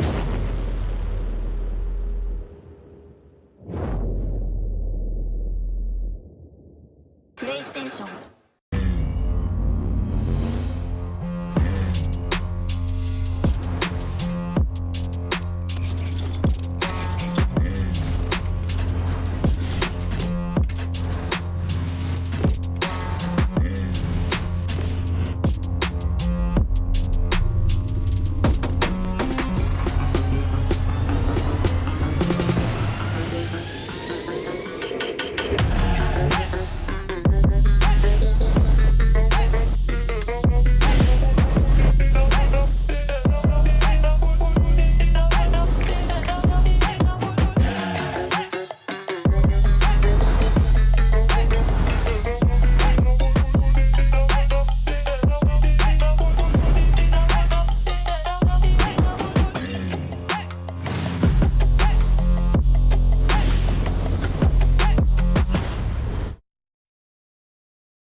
Hey guys, Ketchup and Mustard here, and it's time to test your might in the Mortal Kombat 11 Open Series. Ready to rumble? Power on your PlayStation and head to the Events app, filter by type, and select a convenient date and time. Boot up MK11 and locate the PS4 Tournaments menu option. Click it to visit a familiar place, the Console Events tab. Sign up and prepare to play. Once registered, you can view your tournament details and check-in time. A notification will remind you to tighten your black belt and get over here for your match. Continue combat in the open qualifiers to close in on the competition. Thank you for watching, and we'll see you in the tournaments.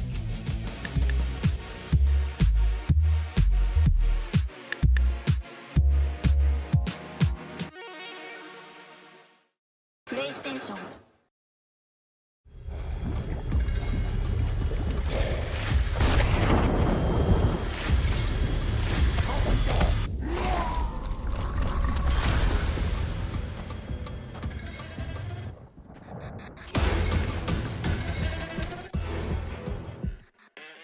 Who are you? I'm your worst nightmare.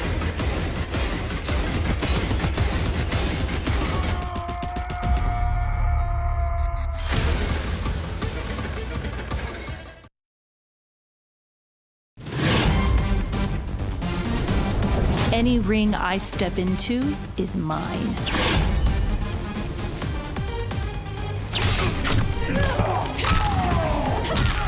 End of the line. Then this fight is now personal.